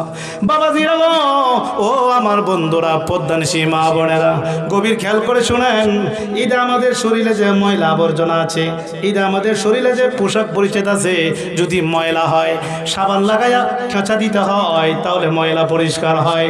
ঠিক তেমনি ভাবে বাবা, আমাদের কলবের মধ্যে অনেক ময়লা আবর্জনা জমছে। এই ময়লা আবর্জনা পরিষ্কার করতে হইলে এখানে সাবান ঢোকানো যাবে না, পানি ঢোকানো যাবে না। এই কলবের মধ্যে, কলবের ময়লা আবর্জনা পরিষ্কার করার যন্ত্র হলো আল্লাহ পাকের জিকির। তাই জিকির দ্বারা যখন কলবে বেশি বেশি জরব দিতে থাকবেন, খোঁচা দিতে থাকবেন, তখন কলবের ময়লা আবর্জনা দূর হয়ে যাবে, তখন কলবটা হয়ে যাবে পবিত্র। তখন এই পবিত্র কলবের মধ্যে আমার আল্লাহর বাসস্থান হইয়া যাইবে। ধরে কোন সুবহানাল্লাহ। তাহলে কলবটা পরিষ্কার করা দরকার আছে কি নাই? তাই মোহাম্মদে বাবা একটু জিকির করে কলবটা পরিষ্কার করি। লা ইলাহা জোড়ে লা ইলাহা, লা ইলাহা, লা ইলাহা জোড়ে লা ইলাহা, লা ইলাহা ইল্লাল্লাহু মুহাম্মাদুর রাসূলুল্লাহ সাল্লাল্লাহু আলাইহি ওয়াসাল্লাম। বাবারা বন্ধুরা, এখানে যারা বসছেন, আমরা একটা কথা মনে রাখবেন, নবীর মহব্বত, নবীর ভালোবাসা যদি হৃদয়ে পরিপূর্ণ ধারণ করুন, কসম আল্লাহ, সবাই আমরা বলব, যদি নবীর মহব্বত আপনার হৃদয়ে ভরপুর থাকে, আমার দয়াল নবী আপনাদেরকে কোলে নিবে ধরে কোন ভালো যদি বাঁচতে হয় নবীকে বাসুন। নবীরে ভালোবাসতে চাই কি চাই না? কেন ভালোবাসবো না? নবীকে তো ভালোবাসার নামে ঈমান। বুখারী শরীফের জিলদে আওয়ালে একটা হাদিস, একটা অধ্যায় আছে, হুব্বে রাসূল মিনাল ঈমান। নবীজির মহব্বতের নাম, নবীজির ভালোবাসার নামই ঈমান। যার হৃদয়ে নবীর মহব্বত আছে উনি মুমিন, আর যার হৃদয়ে নবীর মহব্বত নাই তার ঈমান নাই। আমরা কি দয়াল নবীরে জানেছে ভালোবাসতে চাই কি চাই না? মুখে মুখে না অন্তরে? তাই মহব্বতে কই ভালো যদি বাসতে হয় নবীকে আহা, ভালো যদি বাসতে হয় নবীকে जिन्हें तोड़ाने वाला जिन्हें बचाने, जिन्हें तोड़ाने वाला जिन्हें बचाने, हाय हाय জানের চেয়ে নবীজিকে ভালোবাসিও, মন যদি দিতে হয় নবীকে দিও, আহা প্রাণ যদি দিতে হয় নবীকে দিও। হায় হায় এই নবীর মহব্বতে মিলাদ পড়িও, ভালো যদি বাঁচতে হয় নবীকে বাসো, আহা ভালো যদি বাঁচতে হয় নবীকে। হায় হায় সাকারাতের বিছানাতে কি যে যন্ত্রণা, আহা সাত সাগরের পানি দিলেও তৃষ্ণা মিটবে না। ঠিক না বেঠে? সাকারাতের বিছানাতে কি যে যন্ত্রণা, সাত সাগরের পানি দিলেও তৃষ্ণা মিটবে। হায় হায় জান্নাতেরও, আহা জান্নাতেরও মালিক নবী শাহে মদিনা, বলর জান্নাতেরও শাহে মদিনা, আহা জান্নাতের মালিক নবী তাহাকে চিনুন, ভালো যদি বাসতে হয় নবীকে বাসো, আহা ভালো যদি বাসতে হয় নবীকে বাসো। আহা জিনির কষ্ট যাত না আমি সইতে পারি না, বলুন কষ্ট যাত না আমি সইতে। হায় হায় জানের চেয়ে নবীজিকে ভালোবাসিও, মন যদি দিতে হয় নবীকে, আহা প্রাণ যদি আহা ভালো যদি বাঁচতে হয়, जिन्हें तोड़ाने वाला जिन्हें बचाने वाला, जिन्हें तोड़ाने वाला जिन्हें बचाने वाला, आहा জানের চেয়ে নবীজিকে ভালোবাসিও, মন যদি দিতে হয় নবীকে দিও, আহা প্রাণ যদি দিতে হয় নবীকে দিও। নবীর দিদার একবার যদি নসিব হয়ে যায়, জাহান্নামের আগুন তাকে দেখিয়া পালাই। ঠিক না বেটে? নবীর দিদার একবার যদি নসিব হয়ে যায়, জাহান্নামের আগুন তাকে দেখিয়া পালাই। হায় হায় পাগল দেখে দিদার দিয়ে দন্য করিও, আহা পাগল দেখে দিদার দিয়ে দন্য করিও, ভালো যদি বাসতে হয় নবীকে বাসো, আহা ভালো যদি বাঁচতে হয় বলুন ভালো যদি বাঁচতে হয় নবীকে বাসো। হাসরের ময়দানে নবী থাকিবেন সেজদায়, আমার উম্মত যেন জান্নাত পেয়ে যায়। সুবহানাল্লাহ। হাসরের ময়দানে নবী থাকিবেন সেজদায়, আমারই উম্মত যেন জান্নাত পেয়ে যায়। ওই নবীজির দিদার পেতে, ওই নবীজির দুরুদ পড়িও, ভালো যদি বাঁচতে হয় নবীকে বাসো, আহা ভালো যদি বাঁচতে হয় নবীকে বাসো। जिन्हें तोड़ाने वाला जिन्हें बचाने वाला, जिन्हें तोड़ाने जिन्हें बचाने आहा জানের চেয়ে নবীজিকে ভালোবাসিও, মন যদি দিতে হয় নবীকে দিও, আহা প্রাণ যদি দিতে হয় নবীকে দিও। আহা ভালো যদি বাঁচতে হয় নবী। চিৎকার দিয়ে বলুন মারহাবা। আর জোরে বলি ইয়া রাসূলুল্লাহ। আমরা নবীকে ভালোবাসতে চাই কি চাই না? ডাইরেক্ট হাদিস আছে বাবা, আলালা ইমানা লিমাল্লা মুহাব্বাতানা, হুজুর জানে নবী কইতেছে তাদের মধ্যে ঈমান নাই যাদের মধ্যে আমি নবীর মহব্বত নাই। যাদের কলবে আমি নবীর মহব্বত আছে ওরাই হলো ঈমানদার। চিৎকার দিয়ে কোন সুবহানাল্লাহ। আর যারা ইমানদার তাদের জন্য জাহান্নামের, হ্যাঁ তাদের জন্য জাহান্নামের আগুন তো হারাম হয়, জান্নাতের হুরগেলমান তাদের জন্য অপেক্ষা করতেছে। জোরে কোন জোরে বলতে না সুবহানাল্লাহ। এই যে বাবা এই কিতাবের মধ্যে কি লেখা জানেন? এই নসরের তিপ কিতাবের মধ্যে আসহাবে থানবী লিখছেন, আমার দয়াল নবীর প্রস্রাব মুবারক।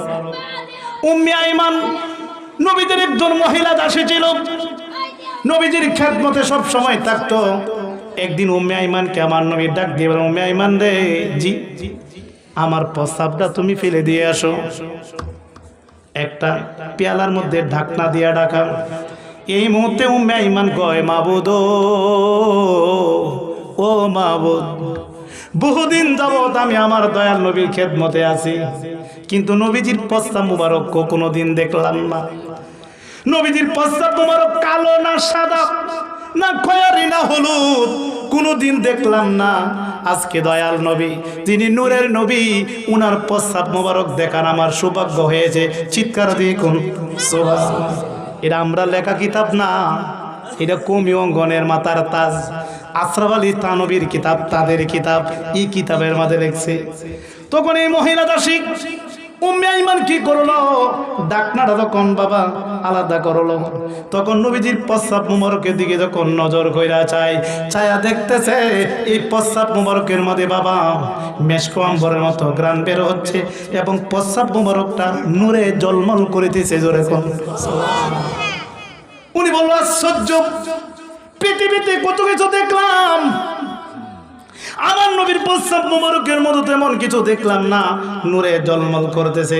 একটু কাছে আনলো, তখন দেখতেছে বাবা মেশক আম্বরের মতো সুঘ্রাণ বের হচ্ছে। উনি বলতেছে, আমি আর একটু কাছে নিলাম, এইভাবে নীতি নীতি বাবা আমার মুখের কাছে নিলাম, জিহ্বাটা বের করে যখন নবীজির প্রস্রাব মুবারকের মধ্যে লাগাইয়া দিলাম, আল্লাহর কসম গো, কের মধ্যে জিহ্বা লাগাইলাম, পৃথিবীতে কত কিছু খাইলাম, এমন মজার জিনিস তো আর কোনো কিছু পাইলাম না, মধুর চেয়ে মিষ্টি লাগে। জোরে করলে আমি আস্তে আস্তে জিহ্বা দ্বারা আমি চাপতে চাপতে খাইতে শুরু করলাম। খাইতে খাইতে আমি সবগুলা প্রস্রাব মুবারক খেয়ে ফেললাম। এমন স্বাদ লাগছে, পৃথিবীতে আর কোনো এমন স্বাদের জিনিস পাই নাই। খেয়ে ফেললাম, খুব স্বাদ লেগেছে, মধুর মতো মিষ্টি লেগেছে। নবীজির সামনে আসলাম, আসার পরে নবীজি মুস্কি মুস্কি হাসে। সুবহানাল্লাহ বলতে না জোরে বলুন তো, নবীজির প্রস্রাব মুবারক কি করছে আমার নবী আগে জানে কি জানে না? নবীর মধ্যে গায়েবের ইলম ছিল কি ছিল না? আরে মেয়ে ঈসা নবীর মধ্যে তো আছে, ঈসা নবী নবীর উম্মত, কোরআনে আছে সূরা ইমরানের 49 নং আয়াত। আল্লাহ বলেন, উনাব্বিউকুম বিমা তাকুলুনা আমা তাদাকিরুনা ফি বুয়ুতিকুম। ঈসা নবী বলেন, হে আমার উম্মতারা, তোমরা কি খেয়েছো, গড়ে কে রেখে আসছো, তাও আমি এখান থেকে বলে দিতে পারি। আচ্ছা বলুন তো, কি দিয়ে খাইছে, এটা কি গায়েব না? ঘরের মধ্যে কি রেখেছে, কোন চুকিতে কি রাখছে, এখান থেকে বলতে পারে, এটা কি গায়েব না? ঈসা নবী কইতাছে, তুই এই আমার উম্মতারা, তোমরা কি দিয়ে খাইছো, এটা আমি কইতে পারি। তোমরা ফেরের মধ্যে কি আছে, এইটু কইতে। ঘরের মধ্যে কোন জায়গায় কি রাখছো, আমি এটাও বলে দিতে পারি। এটা হলো গায়েব। এখন আপনার বন্ধুবা, ঈসা নবী যদি গায়েবের খবর জানে, তা আমার নবী জানে কি জানে না? আর ঈসা নবী তো আমার নবীর উম্মত। এখন যারা কইতাছে নবী গায়েব জানে না, তারা আমি বলতে চাই, ও বুকার দল, তোমার নবী শ্রেষ্ঠ নবী যদি গায়েব না জানে, ঈসা নবী গায়েব জানে বলে প্রমাণ হইল, তাহলে তো ঈসা নবীতে আমার নবী শুরু হয়ে যায়। কেউ যদি নবীর গায়েব জানে না তাহলে ঈসা নবীর থেকে কি মর্যাদা কমে না বাড়ে? কমে না? কমে। আমরা কি নবীর মর্যাদা ঈসা নবীর চেয়ে কম না বেশি? আর ঈসা নবী আবেদন করছে, আল্লাহ আখির নবীর উম্মত বানাও, আল্লাহকে কবুল করছি, কিয়ামতের আগে তোরে পাঠাবো, পাঠাই আমার নবীর উম্মত বানাবো। চিৎকার দিয়ে কম। তাহলে কি আমার নবীর মধ্যে গায়েবের ইলম ছিল কি ছিল না? আরে নবী তো গায়েব জানে, নবীর উম্মতের মধ্যে আল্লাহর ওলি রই গায়েব সুবহানাল্লাহ বলতে না জোরে। সহিহ তিরমিজি একটা হাদিস আছে, ইত্তাকু ফিরাসাতুল মুমিন ফাইন্নাহু ইয়ানজুরু বিনুরিল্লাহ। নবীজি বলতেছেন, তোমরা মুমিনের অন্তর্দৃষ্টিকে ভয় করো, কারণ মুমিনের অন্তর চক্ষু দ্বারা সব দেখতে পায়। চিৎকার দিয়ে কোন সুবহানাল্লাহ। তে মুমিনরা তো সব দেখে, তে আমার নবী দেখে কি দেখে না? তে মুমিনই তো দেখে, ওলিরাই দেখে, মুমিনই সব কিছু দেখে, আর নবী দেখার মধ্যে কোনো তো বাবা এর মধ্যে কোনো প্রশ্নই আসতে পারে। এখন আমার নবী মুস্কি মুস্কি হাসে, উম্মে আইমানকে দেখে মুস্কি মুস্কি হাসে, নবীর প্রস্রাব মুবারক খেয়ে ফেলছে সবগুলা। আমার নবী আসে, নবী হেসে হেসে বললেন উম্মে আইমান, জি ইয়া রাসূলুল্লাহ। উম্মে আইমান রে, ও উম্মে আইমান, তোমার কাছে জানতে চাই আমার প্রস্রাব কোথায় রাখলে? এই মুহূর্তে উম্মে আইমান কই, ইয়া রাসূলুল্লাহ, নবী গো, আপনার প্রস্রাব মোবারক আমি এমন একটা জায়গার মধ্যে রাখছি পৃথিবীর কোন মানুষের পা লাগবে না, পা পড়বে না, এমন একটা জায়গার মধ্যে আমি প্রস্রাব মোবারক লাগছি। আমার দয়াল নবী কো, আমি জানি। সুবহানাল্লাহ বলুন না। নবী জানে কি জানে না? আমার নবী গো, উম্মে আইমান রে, আমার প্রস্রাব তো খাইলে না, তোর জন্য জাহান্নামের আগুন হারাম হইয়া গেছে। ও উম্মে আইমান, তোর পেটের মধ্যে আমার প্রস্রাব রাখলে না, তোকে জাহান্নামের আগুন তুই হারাম করে দিলে। শুধু তা নয় সাহাবীরা রে, জি ও সাহাবীরা, তোমরা যদি জান্নাতি মানুষ দেখতে চাও উম্মে আইমানকে দেখো, উম্মে আইমান জান্নাতি। জোরে বলতেন না সুবহানাল্লাহ। আমি আপনাদের কাছে জানতে চাই, ও ভেতরের মানুষ, আপনাদের কাছে জানতে চাই, নবীজির প্রস্রাব মোবারক খাওয়ার পরে যদি জান্নাতি হয়, জাহান্নামের আগুন হারাম হয়, এই নবী কি আমরার মতো মানুষ হইতে পারে? কি বলেন? আমরার মতো কোনো মানুষের প্রস্রাব যদি কোনো মানুষে খায়, কবিরা গুনাহ তো হইবই, এমনকি ফেডের মধ্যে এমন বেমার হইব পাগল ফরো কোলাইতো না। কথা ঠিক না বেটে? এই নবীর এখন নবী বলে হের মতো মানুষ, নাউজুবিল্লাহ কইছেন না? আল্লাহ তাআলা নবী চিনার তৌফিক দান করুক, সকলে কই আমিন। কি বলেন বাবা, নবীরে চিন্না জান্না নামাজ পড়া দরকার আছে কি নাই? যে নবী নামাজ আনলো, এই নবীরে চিনা। আচ্ছা বলুন তো বাবা, এই চাঁদটার নাম কি? রজবের চাঁদ, জান না? এই আজ যে লোকমান ওয়াজ করছে, কে চাঁদ? রজবে। মেরাজের চাঁদ নাই দেয়া? হ্যাঁ, মেরাজে আমার নবীরে কই নিছে? সব নবী চাইছে আল্লাহর দরবারে যাইতো, আরশে মহল্লায়, আল্লাহ নেয় না। সব নবীগণ আল্লাহর বাড়িতে চায়, আল্লাহর সাথে দিদার করতে চায়, আল্লাহ নেয় না। আর আমার আপনার নবী যাইতে চায় না, আল্লাহ জিব্রাইলের মাধ্যমে দাওয়াত কইরা নিয়া জান্নাত থেকে পোশাক আইনা জামাইয়ের মতো সাজাইয়া বুরাকের মাধ্যমে জায়গায় জায়গায় সম্মান দিয়া পরে আমার নবীরে আরশে মহল্লায় নিছে, নিয়ে আমার নবীর সঙ্গে আমার আল্লাহ 27 বছর দেখা দিছে। জোরে বলতে না সুবহানাল্লাহ। আচ্ছা তাহলে কি সব নবীগুলো হচ্ছে আমার নবীর মর্যাদা কম না বেশি? আচ্ছা এখন আপনারা বলেন, জানেন কি সপ্তম আসমানের পরে হলো নূরের রাজ্য, এটা হলো আমার আল্লাহর রাজ্য। এখানে কোনো ফেরেশতা ঢুকতে পারে না, নিষেধ, ভয়ঙ্কর, যাইও না, গেলে ফুইরা চাই। জিব্রাইলও যাইতে পারে না। সুবহানাল্লাহ বলতে না? জোরে। জিব্রাইল সব ফেরেশতা লিডার, হেলেও যাইতে পারে। সপ্তম আসমানে গিয়ে কয়, ইয়া রাসূলুল্লাহ, আমি আর পারতাম না, আমার বেল শেষ। সপ্তম আসমান হতো, এরপর আমি যাইতাম না। কয়ের পরে হলো নূরের রাজ্য, হেনে গেলে আমি ঘুরে যাবো গা। আমার নবী কো, জিব্রাইল তোমার পাওয়ার শেষ, আমি নবীর পাওয়ার শুরু। জোরে কথা না সুবহানাল্লাহ। জিব্রাইল যাইতে না, তোমার শেষ আমার শুরু। নবী একা গেছেন কোথায়? আরশে মহল্লায়। নবী যাইতেছে, নবীদের একটা কথা মনে হয়ে যায়, যখন মুসা আলাইহিস সালাম আল্লাহরে দেখতে চাইছিলেন, তখন বাবা তুর পাহাড়ে যাইতেছে, আমার আল্লাহ কো, মুসা রে তোমার জুতা নিচে রেখে আসো, জুতা নিয়ে পাহাড়ে আইসো না। সুবহানাল্লাহ বলতে না জোরে? এই কথা মনে হয়ে যায় আমার দয়াল নবীর। তখন আমার নবী জুতা মোবারক রাইকা আরশে মহল্লায় যাবে, জুতা মোবারক রাখলেন, আরশে মহল্লায় উঠবেন। আমার আল্লাহ ডাক মেরে কয়, আমার বন্ধু গো, ও আমার হাবিবুল্লাহ, আপনি জুতা নিচে রেখে আসলেন। মুসা নবীর কথা তো আমার মনে হয়ে গেছে গিয়া। মুসা নবীর তো আপনি বলছিলেন জুতা নিচে রেখে পাহাড়ে যাইতো, আমিও তো আরশে মহল্লায় যাইবার আগে জুতা রেখে আসি।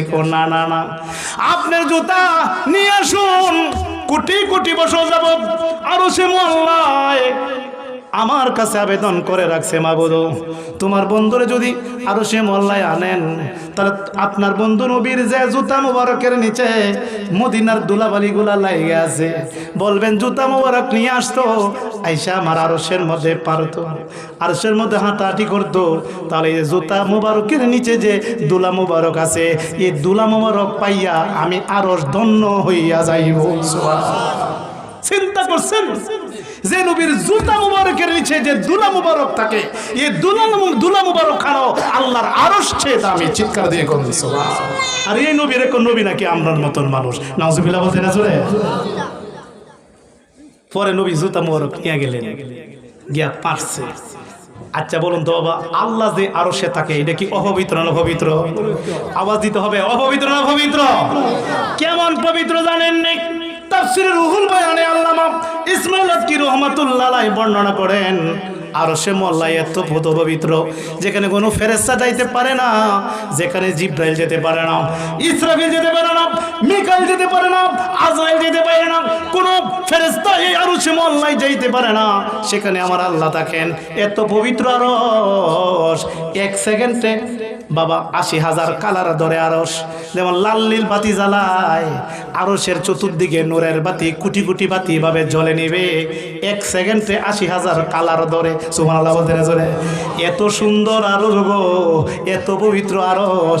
এই আরশের মধ্যে আমার দয়াল নবী মদিনার দুলাবালি মুবারক লাগানো জুতা মুবারক দিয়া আরশের মধ্যে ফাঁসছে, আর আরশ ধন্য হয়ে গেছে। জোরে জোরে কোন সুবহানাল্লাহ। তাহলে এই নবীর মর্যাদা কি আমার আল্লাহ কমাইছে না বাড়াইছে? নবীজি আল্লাহর সঙ্গে কথা বললেন, বলার পরে আমার নবী বললেন, ওগো আল্লাহ, আমি আপনার সঙ্গে মেরাজ করলাম। কহে আমার উম্মতেরাও তো আপনার সঙ্গে মেরাজ করতে চাই। সুবহানাল্লাহ বলতে চলে, আমি তো আপনার সঙ্গে মেরাজ করলাম, এখন আপনার সঙ্গে তো আমার উম্মতে মুহাম্মদীয় মেরাজ করতে চাই, একটা সুযোগ দিবেননি? কহে দিব। আপনারা আমি নামাজ দিব, আসসালাতুল মেরাজুল মুমিনিন, যদি মুমিনেরা নামাজ পড়ে রে, এই নামাজে মেরাজ হইয়া যাইবে। নিন নামাজ নিন, কয় ওয়াক্ত? 50 ওয়াক্ত। সুবহানাল্লাহ বলতে চলে। নামাজ কি কম দিছে না বেশি? 50 ওয়াক্ত নামাজ দেওয়ার পরে নবীজি মনে মনে ভাবলেন, না না না, রাস্তার মধ্যে এসে মনে মনে ভাবলেন, না, আমার উম্মতেরা 50 ওয়াক্ত নামাজ পড়তে পারবে না, আমার উম্মতেরা দুর্বল, আমার উম্মতেরা গরিব, 50 ওয়াক্ত নামাজ যদি পড়ে সারা দিন নামাজ পড়তে পড়তে সময় শেষ, কাজকর্ম করবো কোন সময়? 50 ওয়াক্ত পড়তে পারবে না, আমি যাই আল্লাহর কাছে কমায় আনি।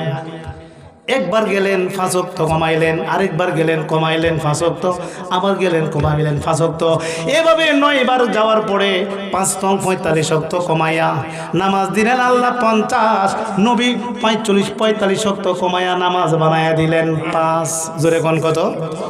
আল্লাহ দিলেন কত? 50। জ্ঞানী শ্রোতা আওয়াজ দিবেন, আল্লাহ দিছে কত? নবী বানাইছে কত? আল্লাহ দিলেন 50, নবী বানাইলেন 5।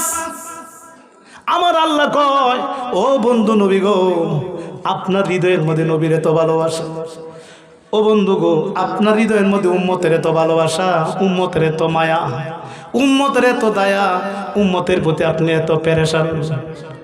বন্ধু গো, উম্মতের মায়ায় নামাজ দিলাম আমি 50, আপনি কমাইতে কমাইতে বানায় আনলেন 5। অসুবিধা নাই গো নবী, আপনার তো ঠিক, তবে আমি আল্লাহ তো হুকুমদাতা, আমার কথা কোনোদিন পরিবর্তন হইতে পারে না। আমি জানতে চাই, একটু আওয়াজ দিন বাবা, উত্তর দিন। আল্লাহ দিলেন নামাজ 50, নবী বানাইলেন 5। আমি জানি হাকিম লড়ে, হুকুম লড়ে না। সুবহানাল্লাহ বলতে না জোরে? এখন আওয়াজ দিয়ে বলুন, হাকিম আল্লাহ নামাজ কত ওয়াক্ত দিছে? হাকিম আল্লাহ হুকুম করতে নামাজ 50, নবী কমায়া বানাইছে 5। এখন আমার আল্লাহ গো বন্ধু, আমি যেহেতু ঘোষণা করছি নামাজ 50, এটাও ঠিক। আপনি নবী যেহেতু উম্মতের মায়ায় কমায়া বানাইছেন 5, এটাও ঠিক। বন্ধু নবী গো, আমি ঘোষণা করতে চাই, আপনার উম্মতে মুহাম্মদ যদি আপনি বন্ধুর, আপনি নবীর ভালোবাসা লইয়া, আপনি বন্ধু নবীর মহব্বত লইয়া যদি কোনো উম্মতে মুহাম্মদী নামাজ পড়ে 5, আমি লিখব ঠিকই 50। যদি বলতে না সুবহানাল্লাহ, নামাজ পড়বে 5, আমি লিখব ঠিকই 50। তাহলে 5 ওয়াক্ত নামাজ উম্মতে মুহাম্মদী পড়লে আল্লাহ লেখে 50। রোজা যদি 1 মাস রাখেন লিখবে 12 মাস। এটা হলো আমার নবীর কারণে, কথা ঠিক না বেঠে? এই নবীরে আমরা গলার মালা বানাইতে চাই কি চাই না? জোরে বলুন, চাই কি চাই না? নবী তুমি আমার হয়ে যাও, বলন নবী তুমি, তুমি আমার, আমি তোমার, তুমি আমার, একবার কথা দাও নবী তুমি আমার হয়ে যাও বলন নবী তুমি আমার হয়ে যাও। খারাপ লাগে আপনার খারাপ লাগে নবীর মহব্বতে নবীর সম্মান গাইতে চায় কি চায় না বাবা নবীর সম্মান গাইবে নবী খুশি হবে নবী যদি কোনোভাবে আপনার প্রতি রাজি হয়ে যান খুশি হয়ে যান তাহলে আপনার ইহকাল পরকালে কোনো ভয় নাই কথা ঠিক না বেরে আমরা তো নবী নবী করবই আমাদের বিশ্বাস আল্লাহ ছাড়া মাবুদ নাই নবী ছাড়া উপায় ও ভেতরের বাবার আওয়াজ দেখুন কবরের মধ্যে নবী লাগবে নি ফুল সারাতের ফুলের কাছে নবী লাগবে নি হাসরে মিজানে নবী লাগবে আল্লাহ ছাড়া মাবুদ নাই নবী ছাড়া নবী সাফাইয়া ছাড়া কোন লোক বেহেস্তে দেওয়া সম্ভব তাহলে কি নবীর সঙ্গে আমরা প্রেম করা দরকার আছে কি না তাই বেশি বেশি নবী সম্মান গাইবেন নাতে রাসূল গাইবেন গাইলেই মনে হইতে পারে রাত গায়া যখন ঘুমাইবেন ঘুমের করে আল্লাহ নবী দিদার হয়ে যাবে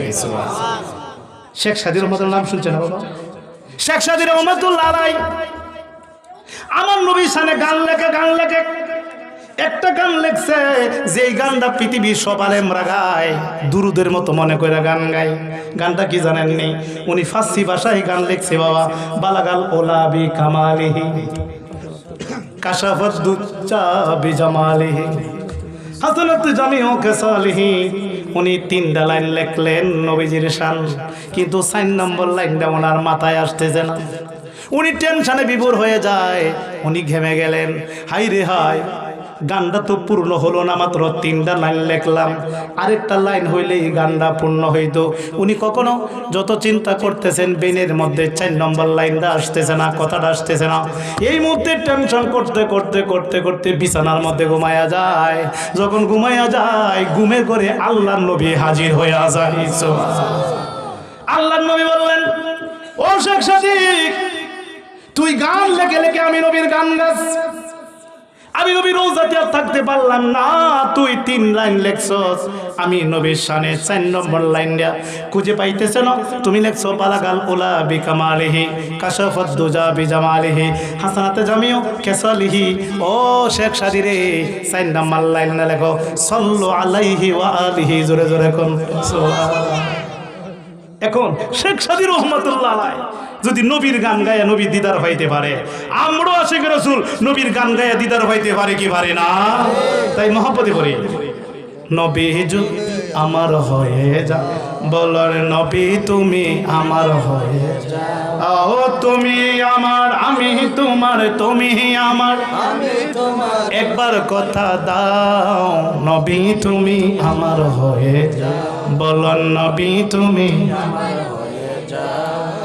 আমি তোমায় ভালোবাসি হৃদয়ের টানে মন বসে না কোনো কাজে তোমায় বিহনে আমি তোমায় ভালোবাসি হৃদয়ের টানে মন বসে না কোনো কাজে তোমায় বিহনে গুনাহগার মত ডাকে একবার ফিরে চাও গুনাহগার একবার ফিরে চাও নবী তুমি আমার হয়ে যাও বলন নবী তুমি আমার হয়ে যাও তুমি আমার আমি তোমার তুমি আমার একবার কথা দাও নবী তুমি আমার হয়ে যাও বলন নবী তুমি আমার হয়ে যাও। শোনো আমার মুমিন ভাইয়েরা মনে রেখো নবীর প্রেম জীবন্ত বরা শোনো আমার মুমিন ভাইয়েরা মনে রেখো নবীর প্রেম জীবন্ত বরা নবীর সাথে প্রেম করিয়া বিদায় হয়ে যাও নবীর সাথে প্রেম করিয়া বিদায় হয়ে যাও নবী তুমি আমার হয়ে যাও নবী তুমি আমার হয়ে যাও। তুমি আমার আমি তোমার তুমি আমার একবার কথা দাও নবী তুমি আমার হয়ে বলুন নবী তুমি চিৎকার দিয়ে বলুন মারহাবা আর জোরে বলতে না ইয়া রাসূলুল্লাহ চিৎকার দিয়ে বলি ইয়া ওলি আল্লাহ ও বাবা এই কিতাবে আরো লেখছে কি জানেন উহুদের ময়দানে যখন নবীজি দন্তমোহরক কাফেররা শহীদ করেছে তো নবীজির দন্তমোহর থেকে রক্ত মোবারক বের হচ্ছে সুবহানাল্লাহ বলতে না চলে সাথে সাথে সাহাবী মালিক ইবনে সিনান দৌড় মেরে নবীজির রক্ত মোবারক চুষে চুষে পান করে ফেললেন জোরে বলতে না সুবহানাল্লাহ যখন রক্ত মোবারক চুষে চুষে পান করলেন, আমার নবী সাহাবীরা রাখলেন, সাহাবীরা রে তোমরা জান্নাতি মানুষ দেখবানি। সাহাবীরা দৌড়াইছে কো দেখবো। তাহলে উম্মে তার তোমরা মালিক ইবনে সিনান রে দেখো, মালিক ইবনে সিনান জান্নাতি, কারণ আমার রক্ত পান করে ফেলেছে। জোরে জোরে কোন সুবহানাল্লাহ। তার নবীজির রক্ত মোবারক। আপনি বলেন মানুষের রক্ত খাওয়া কিন্তু হারাম না? মানুষের রক্ত খাওয়া কি হালাল না হারাম? নবীজির রক্ত মোবারক খাওয়ার পরে কইতাছে তোমরা জান্নাতি মানুষ দেখবানি, দেখে নাও। তাহলে এই নবী আমার মতো মানুষ হয় কিভাবে? নাউজুবিল্লাহ, জোরে বলতে না বাবা। আমার নবীজির সাথে পৃথিবীতে কোনো তুলনা নাই। আমি আপনাদেরকে কিছু কথা বলবো। যখন আমরা কবরের মধ্যে একজন লোককে রাখি, তখন বিসমিল্লাহি ওয়া আলা মিল্লাতি রাসূলিহি, যে আল্লাহর নামে নবীজির মিল্লাতের উপর সুরপত করলাম, সুরপত করি। হ্যাঁ, সুরপত করলাম। তো সুরপত করার পরে যখন লোকটা কবরে রাখা হয়, তখন মুনকার নাকির আসার পরে 3টা প্রশ্ন করা হয়। তৃতীয় যে প্রশ্নটা, মান হাজার রাজুলুল্লাহি বৈসাবিকুম, কবরে দেওয়ার পরে মুনকার নাকির প্রথম প্রশ্ন করে মার রাব্বুকা, তোমার প্রভুকে, তোমার সৃষ্টিকর্তাকে, তোমার প্রভুকে। উত্তর হবে রব্বি আল্লাহ, আমার প্রভু আল্লাহ। 2 নম্বর প্রশ্ন আমার দিনুকা, তোমার ধর্ম কি? দ্বীনুল ইসলাম, আমার ধর্ম ইসলাম। 3 নম্বর প্রশ্ন করা হবে মান হাজার রাজুলুল্লাহি বৈসাফিকুম, এই ব্যক্তিকে যিনি তোমার কবরে, ওনারে চিননি, উনি কে? এই মুহূর্তে মিলাদ পড়নেওয়ালা ব্যক্তি, দরুদ পড়নেওয়ালা ব্যক্তি, তাদের নূরের চক্ষু খুলিয়া যাবে গো। তারা বলবে ফেরেশতারা আমরা চিনি, চিনি গো ওনারে চিনি, যিনি দুজাহানের বাদশাহ, উম্মতে মুহাম্মাদের দরদি, তিনি হইল মুহাম্মাদুর রাসূলুল্লাহ সাল্লাল্লাহু আলাইহি সাল্লাম, তিনি হইল আল্লাহর রাসূল। জোরে জোরে কোন সুবহানাল্লাহ। আর যারা মিলাদ কিয়ামের বিরোধিতা করে গেছে, শিরিক বেদাত করে গেছে, ইটা তো চিনতো না, কানা থাকবো কানা। কইব কি আল্লাহ ইলা তো চিনি না, ইলা কেডা, ইলাকে এলা তো চিনি না, চিনবো কি করে? নূরের চোখ তো নাই। আজ যারা ইমানদার আশিকের রাসূল, তাদের নূরের চক্ষু দিয়ে চিন্তা রাখব উনি হুয়া রাসূলুল্লাহ, উনি আল্লাহর রাসূল। চিৎকার দিয়ে কোন আল্লাহ বলবেন গায়েব থেকে, সত্যাত্তা, সত্য বলেছ। এই ফেরেশতা তার কবরটাকে জান্নাতের বাগান বানিয়ে দাও। সুবহানাল্লাহ। আর যদি যারা কইব আমি চিনি না, এরার কবরটাই জাহান্নামাই বলবো। এখন বাবা দয়াল নবীরে চিনা জানা দরকার আছে কি নাই? যিনি সৃষ্টিকুলের মূল, তিনি মুহাম্মদ রাসূল, ত্রিভুবনে হয় না তাহারই সমতুল। ঠিক না বেটে? যিনি সৃষ্টিকুলের মূল, তিনি মুহাম্মদ রাসূল, ত্রিভুবনে হয় না তাহারই সমতুল। নিজে মাবুদ মাওলা দুরূদ পড়েন সর্বদা, ফেরেশতাদের নিয়ে সর্বক্ষণ। নবীজিকে মানার মতো মানো, ঈমান আনো, নবীজিকে মানার মতো মানো। নামাজ রোজা হজ যাকাত যতই করো ইবাদত, সবার আগে নবীজিকে চিনো, নবীজিকে মানার মতো মানো, ঈমান আনো, নবীজিকে মানার মতো মানো। চিৎকার দিয়ে বলুন মারহাবা। নবীজিকে মানার মতো মানতে হবে কি হবে না? নাহলে কি ইমানদার হওয়া যাবে? তাহলে আমার দয়াল নবীকে জীবনে চেয়ে ভালোবাসতে হবে। আর যদি নবী মানার মতো গন্ডগোল তাহে নামাজ পড়ো, বাতিল হবে। কথা ঠিক না বেঠে? নবীজির প্রেম ভালোবাসা অন্তরে না তাকিলে কি লাভ হবে? নামাজ পড়ে দাগ লাগাইলে কপালে। ঠিক না বেঠে? লাভ হইব কি? নামাজের চিহ্ন করলে লাভ হইব কি? যিনি নামাজ আনছে ওনার তো চিহ্ন না। 50 ওয়াক্ত নামাজরে কমাইয়া 5 ওয়াক্ত যিনি বানায় আনছে উনারে তো চিনো না। উনারে উনি নাকি তোমার মতন মানুষ? নবীজির প্রেম ভালোবাসা অন্তরে না তাকিলে কি লাভ হবে? নামাজ পড়ে দাগ লাগাইলে কপালে। জিন্দেগির বন্দেগি বিফল যদি না থাকে ঈমান, জাহান্নামের আগুনে জ্বলবে। প্রমাণ আছে পাক কোরআন, কাতে যাকুম মিনাল্লাহি নূর। নূর বলেছে পাক কোরআন খোদার জাতি, নূরের জ্যোতি নবীজি। বিশ্বাস করার নাম ঈমান, কাতে যাকুম মিনাল্লাহি নূর। চিৎকার দিয়ে বলুন মারহাবা। আর জোরে বলি ইয়া রাসূলুল্লাহ। তাহলে আমরা কি সেই দয়াল নবীর জানে সে ভালোবাসতে চাই কি চাই না? বাবা জানেন এই বছর গাইবান্ধা গেলাম মস পড়া লাগিয়া, এই আমার বাবাজির সাথে আছে জোহনি বাবা কে দেখি বিরাট বড় এক মাজার সাথে, কিন্তু যে বক্তা সবচেয়ে বেশিরভাগই ওহাবি।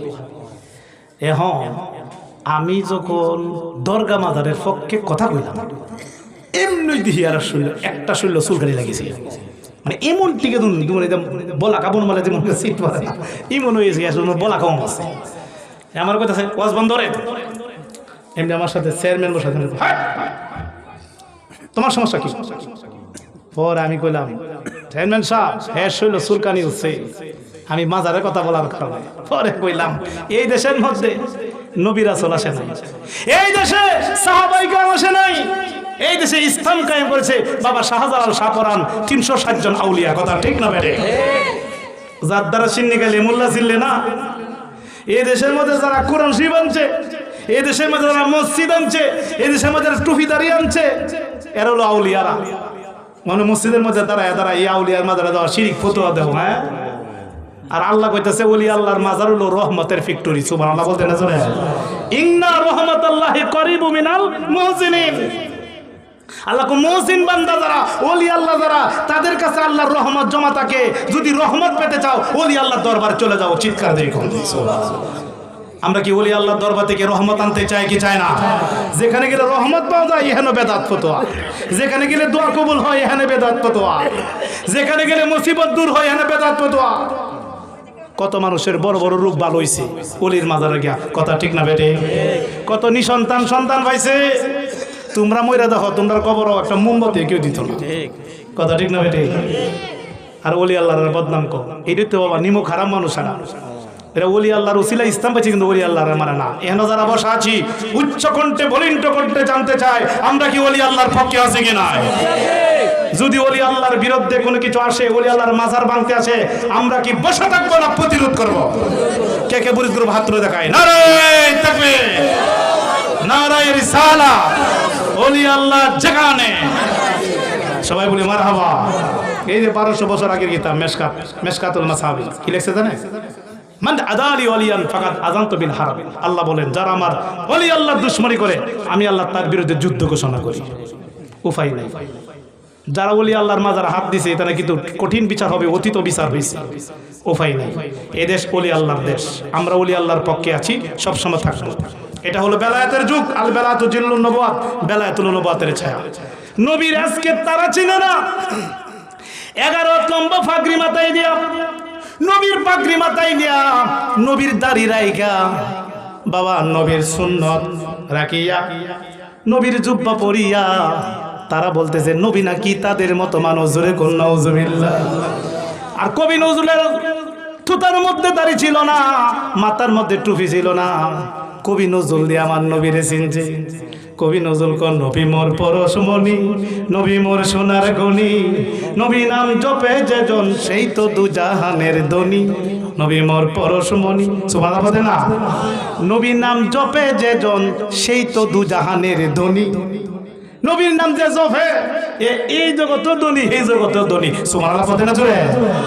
এরপর উনি বলে নবী মোর নূরে খোদা তার তোরে সকল পয়দা, নবী মোর নূরে খোদা তার তোরে সকল পয়দা, আদমের কলবেতে নবীর নূরের রোশনী, নবী মোর পরশমণি। সুবহানাল্লাহ বলুন। কবি নজরুল কইতাছে নবী হলো নূর। আর 11 লম্বা ফাগরি মাথা দেখো নবী বলে এর মতো মারির মানুষ। নাউজুবিল্লাহ বলতে না জোরে? কবি নজরুল কি ওই নামেরই রশি ধরে যায় আল্লাহর পথে, ওই নামেরই বেলায় চড়ে যায় নদীর স্রোতে, ওই নাম যে হবে আমার বেহেশতি তানজাম, মুর্শিদ মুহাম্মদের নাম তৌহিদেরই মুর্শিদ আমার মুহাম্মদের নাম। সুবহানাল্লাহ বলতে চলে। এরপরের কুলি ওই নামেরই দামান ধরে আছি আমার কিসের ভয়। সুবহানাল্লাহ বলতে না চলে? ওই নামেরই দামান ধরে আছি, মানে নবীর নামের দামান ধরে আছি, আমার কিসের ভয়? ওই নামেরই গুণে পাবো আমি খোদার পরিচয়, ওই নাম যে হবে আমার বেহেশতি তানজাম।